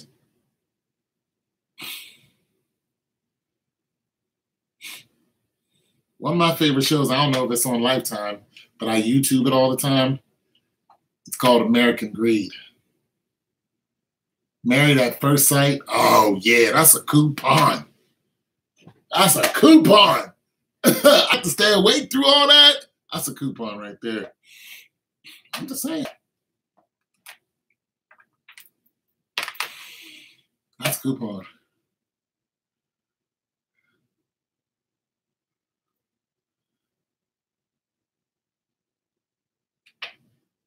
And play Palm on the flat screen if he leaves to the bathroom. He comes back. My favorite is always Obsessed Lover, preferably the male. See, y'all. I'm just saying, either one of y'all have me watching Lifetime. That's a coupon. I ain't cuddled up and watched nothing. I can't remember the last time I cuddled up with a woman, let alone, it's not like I'm cuddling up with a man. I'm just saying. I can't remember the last time I cuddled up, female company. And I remember last time I cuddled up, that was yesterday. Well, I don't know what I was watching. I was watching something. I cuddle up all the time. I'll be like, yeah, I'll be like, oh, that was a good show. Yeah. Cuddling, snuggling, spooning, shoot. I can't even see that. Shoot, I can't even see that. That's not even in my repertoire. That's been like, I can't remember the last time I did something like that. A year or so ago? Last time I watched TV with a woman. Jeez. That was over a year ago. Man. I ain't no good, am I?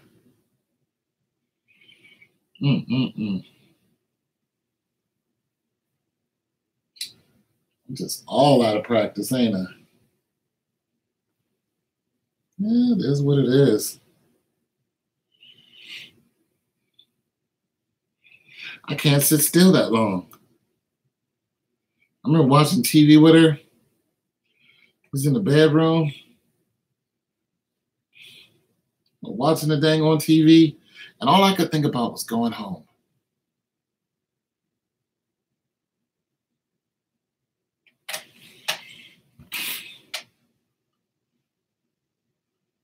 A father's nightmare.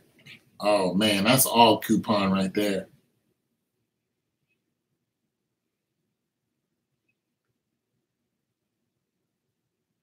Oh, yeah.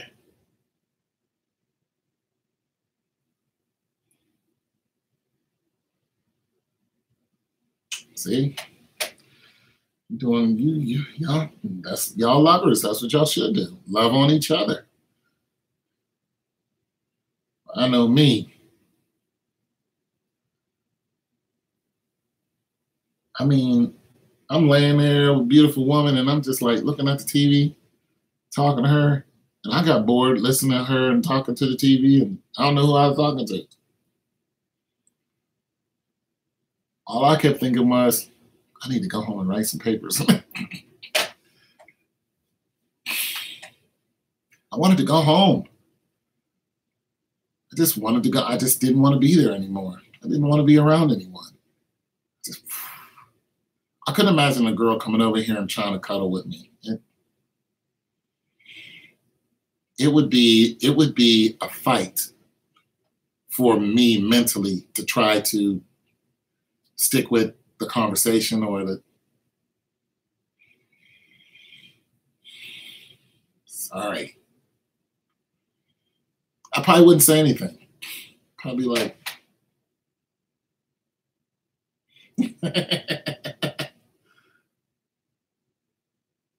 No, I just didn't want to be there. Somebody I used to date off and on for years. Long time. We had history. But we're not going to do that anymore. Because she's a smoker and I'm not. I just didn't want to be in her house. It's like I'm leaving.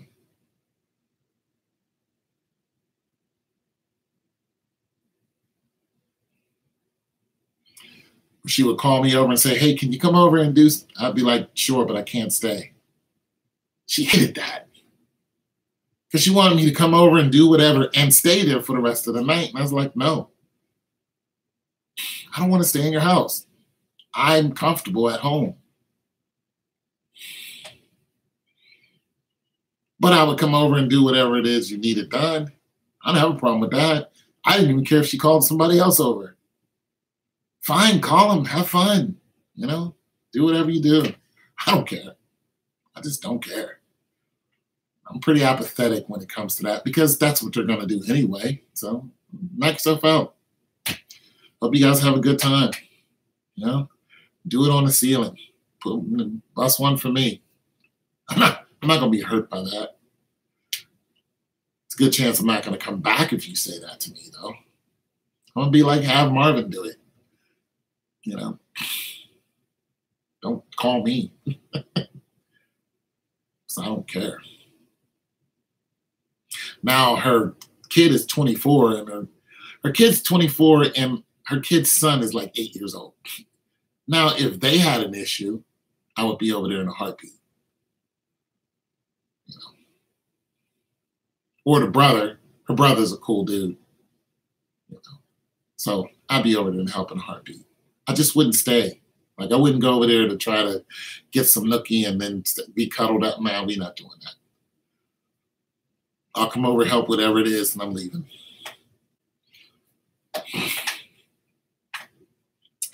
She got pissed because I told her, I said, I like to be alone. Pissed her off.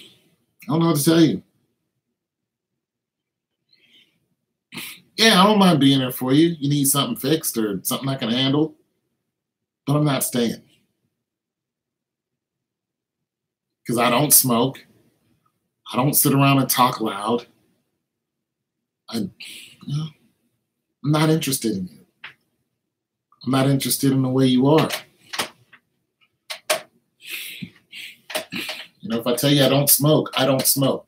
That doesn't mean get in my car and bring weed into my car and smoke. It means I don't smoke. I don't want it in my clothes. So I left. I'm done. I just sent her a text. Look, I don't want to date you anymore. I don't smoke. We can still be friends.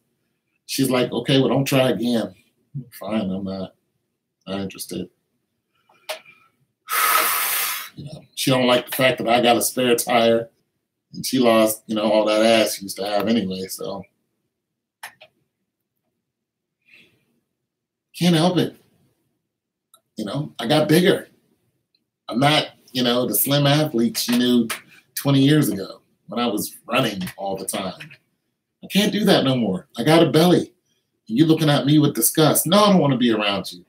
I don't want no woman looking at me with disgust because I can't help it. What do you want me to do? Screw that.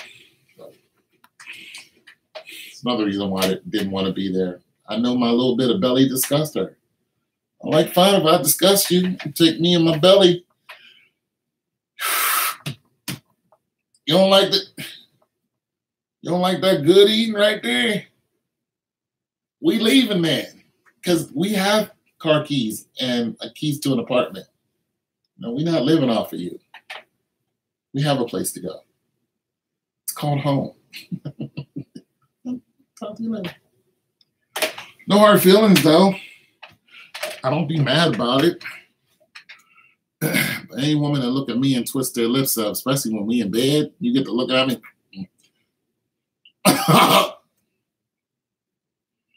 I hope you find a little skinny weasel you want jumping up on top of you. I hope you guys do it until your eyes fall out. Not I don't care.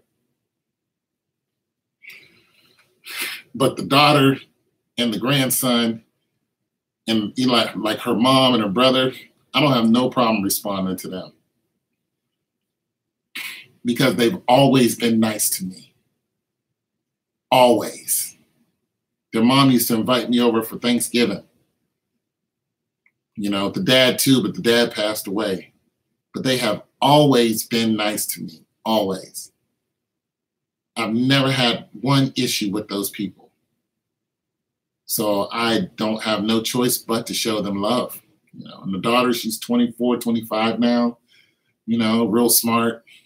You know what I'm saying? Little Mayan, he's a little gentleman. It's a little 8-year-old boy, real cool. Heck yeah. I helped him out in a minute. New York second.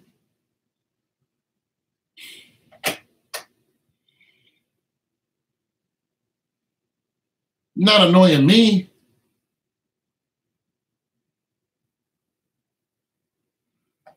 Nah. I'm getting a 96 in this class. I'm getting a 96 in this class. Shoot, what are you talking about? You know what I'm saying? The only reason why I got a C and a B on one of my papers is because I turned them in late. I got burned out from doing math and then a bunch of papers, and I just decided to turn them in late. It happens. You get burned out because it's your last 2 classes, and they go hard, man. They come at you with everything they got. You know what I'm saying? Write a 4-page research paper, a 3-page research paper, a 2-page, one. You know, in 1 week, you're going to write a 10-page research paper. Yeah, 1 week, you got a 10-page. Every week, you have a 10-page research paper to write on different topics. But the good thing about this class is when they want me to research something, I don't see. Sometimes a teacher will say you need at least 2 references. And sometimes a teacher won't tell you how many references you need at all, or they'll tell you where to get the reference from. Thing about this teacher is he's like, it needs to be APA style. So you're going to have a reference in there. He doesn't care if it's 1 or if it's 20. So I have a 4-page research paper. I could do half of it right now just sitting here talking to you. Because all I need, okay, so I read the topic. I mean, it's already up. It's right here. The topic is strategic audit of a corporation. I highlight that. Boom. I already have a tab open because it's been doing research papers for years. Tab open. I Google strategic audit of a corporation. Then I put healthcare in there. And then I look at all the subjects that come up. Or I can just go to the Franklin Library, online and pull up an article and look at each article and what they did and just skim through the top of the article, look at the subject matter of it, boom, go to the next article, boom, go to the next article, and have all 3 articles up, and I can write a 4-page paper off of it. It's just not hard to do. It's just doing it.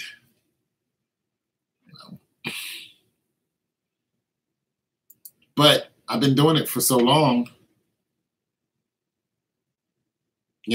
I have an article right here. I can look at this introduction, define the plan, mission, vision, and goal. Boom. That information right there, I can write a 4-page paper just off of those 3 words.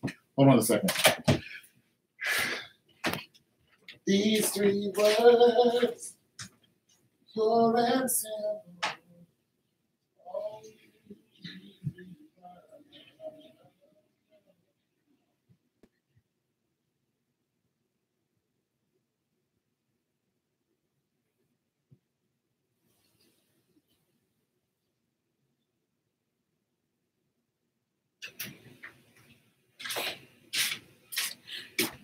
Yeah, just that right there. Define the plan, mission, vision, and goal. And then it has a, it has a diagram where it says goal, organization, and if you go clockwise, it says performance, peers, and pressure, clinical research program, graphic network, information technology. I can just take all of that information off of there. I can actually take the whole, probably copy the diagram. Yep, I can actually remove this diagram, copy this image, go to my paper. This is my old paper. I'm just telling you, it's just this easy.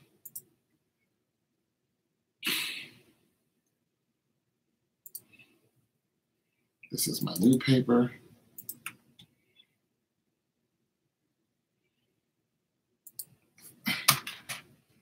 Oh, I forgot to title my old paper. Oh, well. Hold on, I'll read your comment in a minute. Strategic alternatives. Name it.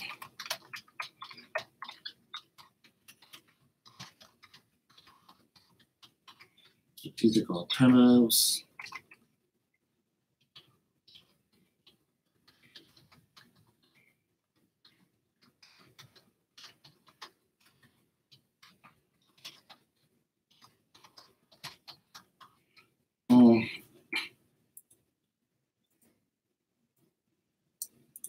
copy, go up here, insert a number, top, boom, go up here to my numbers. It's just all repetition. Boom, boom. Now my APA style paper is ready to go. And I go back over here, see exactly what he wants. Strategic audit of a corporation. He's telling me where to get the information from.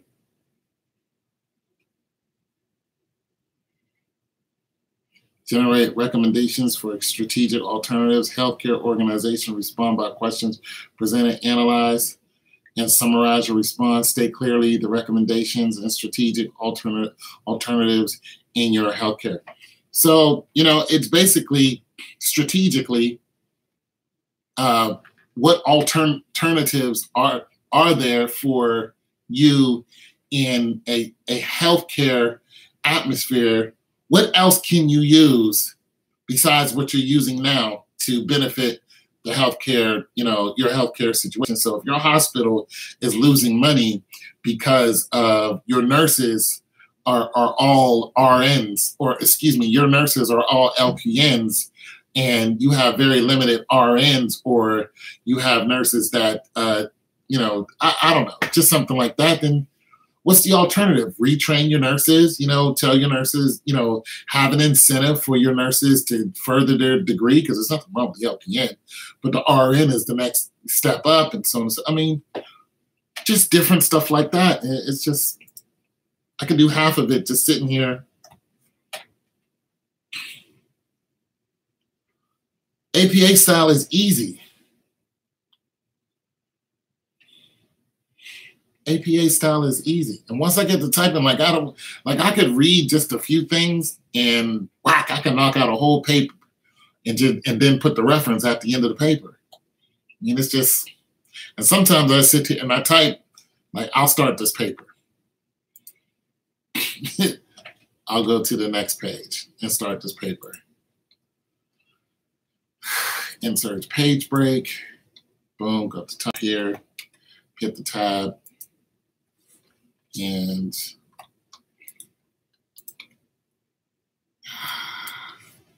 what I want to do is, I don't believe that you want to get up and dance. Boops upside your head. I say hoops upside your head. I don't believe that you want to get up and dance. Didn't do it. All right, screw it. Anyways, so when I'm looking at this diagram that they have, I can just use this diagram. Corporate organization, perform peer pressure, yada, yada, yada. I can just use all this right here. But you have to have an intro in your, when you start, you have to have an opening. You have to have some type of opening summary or thesis. Your thesis can be 10 pages, but you have to have an open summary or thesis, so to introduce it. So this is usually how I get down.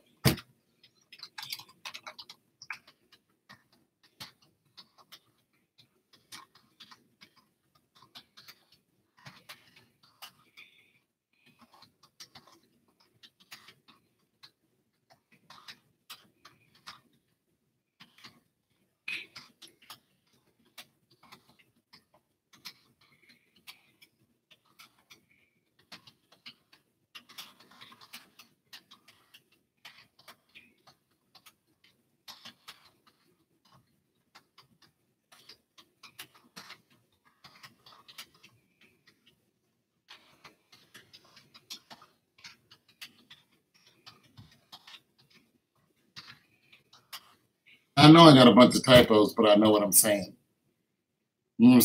So I just go on like that for like 15, 20 minutes. Then I go and reread it and correct it all, put in my reference.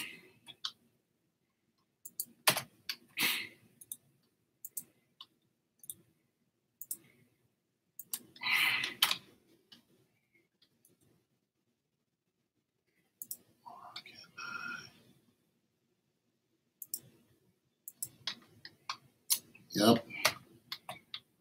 She wants to cuddle up. So why ain't you got no dude? Why ain't, like, why are you single?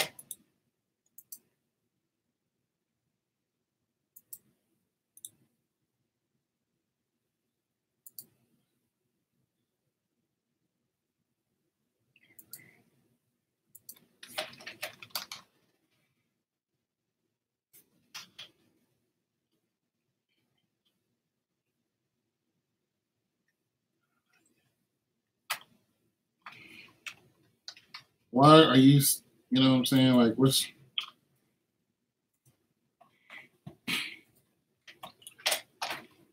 why ain't you got no dude? You don't feel like making nobody a mean ham sandwich? Is that it? You'd be like, oh, I ain't cooking you. Every guy seems like they don't want to settle down. Yeah. Settling down is not what guys are looking for anymore. The dynamics of marriage have changed.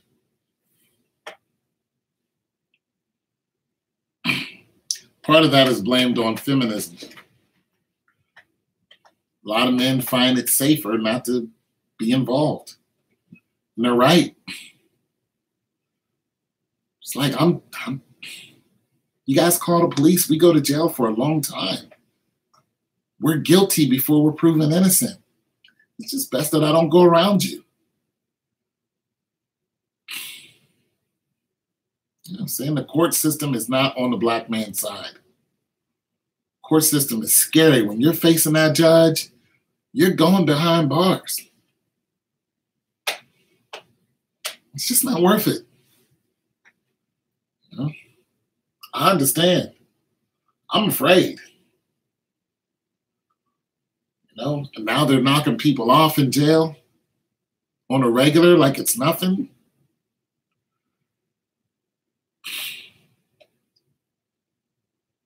It's just not worth it.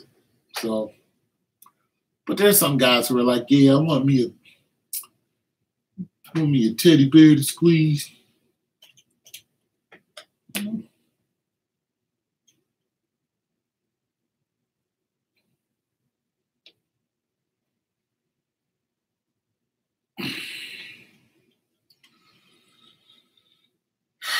Pray about it. You might fool around and get yourself, you know, some giant that loves you. You like a Keisha. I love you, girl. You know that. I know you know that. Give me a kiss. Come here, Keisha. Give me a kiss. Big old 6'11". Hey, baby.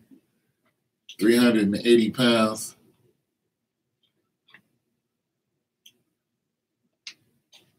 Why you got to be doing that just because he's a big man? There are a lot of guys who are big who wouldn't even think about doing that to a woman.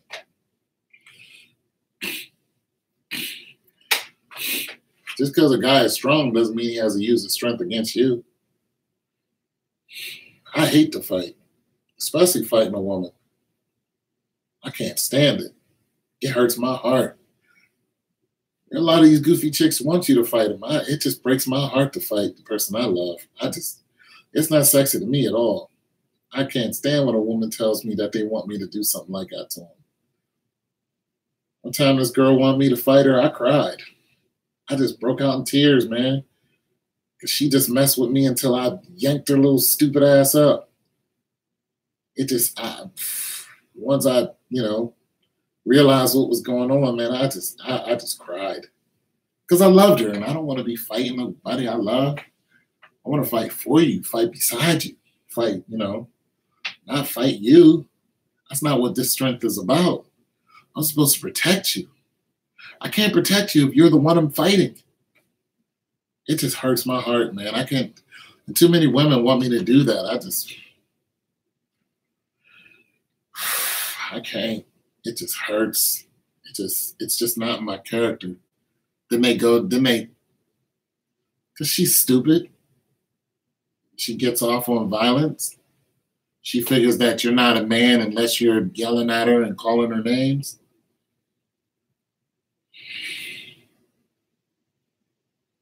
A lot of these women do that.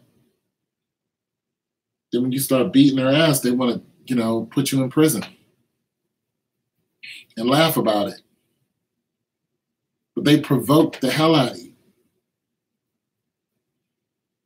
You ain't no man. You ain't no real man. A real man would have. One chick was like, oh, yeah, you got to slap your girl every now and then. I'm like, I do? Where is it? Let's say that in the manual. I got to slap my, oh, I'm sorry. I missed that. Section 35, sentence B says I need to slap my chick every now and then to keep her in line. This is the way they think. I'm like, no, I don't. You're either going to be in line or you're not.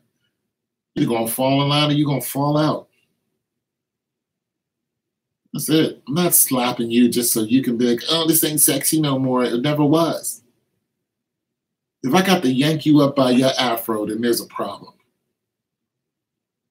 Now, if you my woman and some dude does something that offends you, you need to just step on out the way and let me get that. Other than that,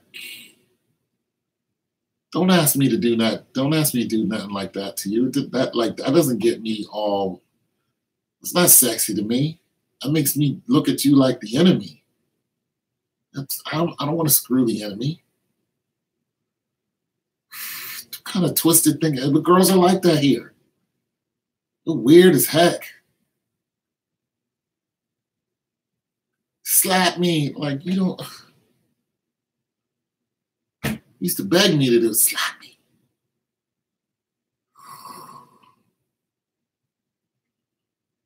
They'll provoke you in the worst way. Hit you.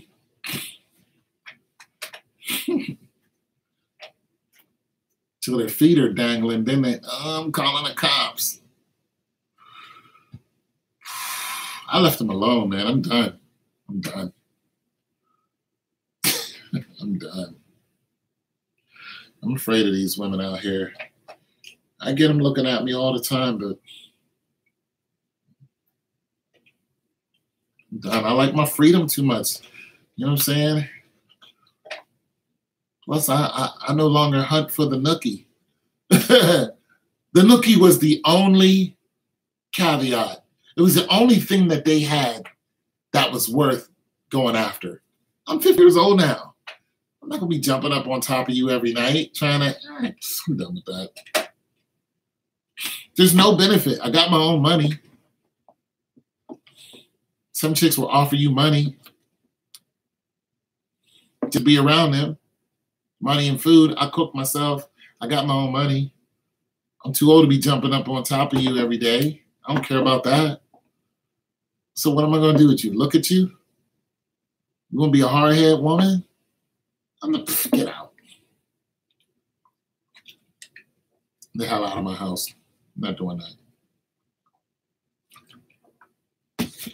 Getting text messages at 2 in the morning and it's your cousin. Your cousin just happens to be a man that's, talking about talking about what he wants to do to you in bed. That's your cousin. It's my cousin, my friend. We're just friends. Why don't you go be friends with someone else?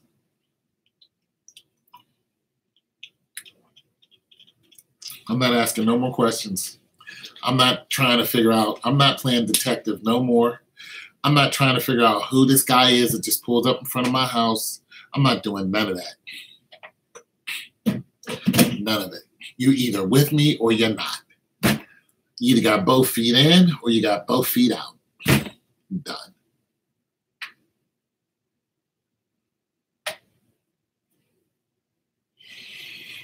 Yeah, but I'm a sweet guy. I like being sweet. I like buying flowers for my woman. I like rubbing the toes and all that stuff, washing her hair and combing her hair. I like doing that. That's why I got ran over, because I used to do that. I'd be like, yo, break out the grease. Like, what's up? You know what I'm saying? I had sisters. I'm 10 years older than my sisters. Who do you think was doing their hair? Me. And I'm not gay. Like, oh, you're gay because you were... No, they're my sisters. What do you want? I got one sister who's 11 months older than me, and I got two sisters who are 10 and 11 years younger than me. I was taking care of them. I was supposed to. You know what I'm saying?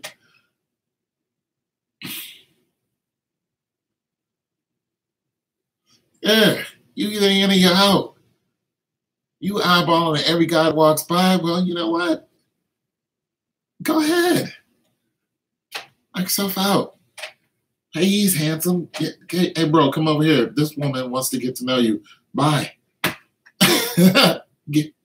You know. Hold on, let me get her purse out of my car. There you go. There you go. Take my house key off here. You know, I'm not trying to hear nothing you have to say. Once I turn around, I don't want to tell you. I don't want it. I don't want to hear it. I am walking. I spend so much time alone. I'm used to it. I like it. I like it. Now I love to look at me some women's though. Don't get me twisted now. I still like to look at the, you know, the women folk. They look good, but I'm not going through all that. Some of them are way too out of shape. I'm just like, you ain't seen the gym in a month of Sundays. Maybe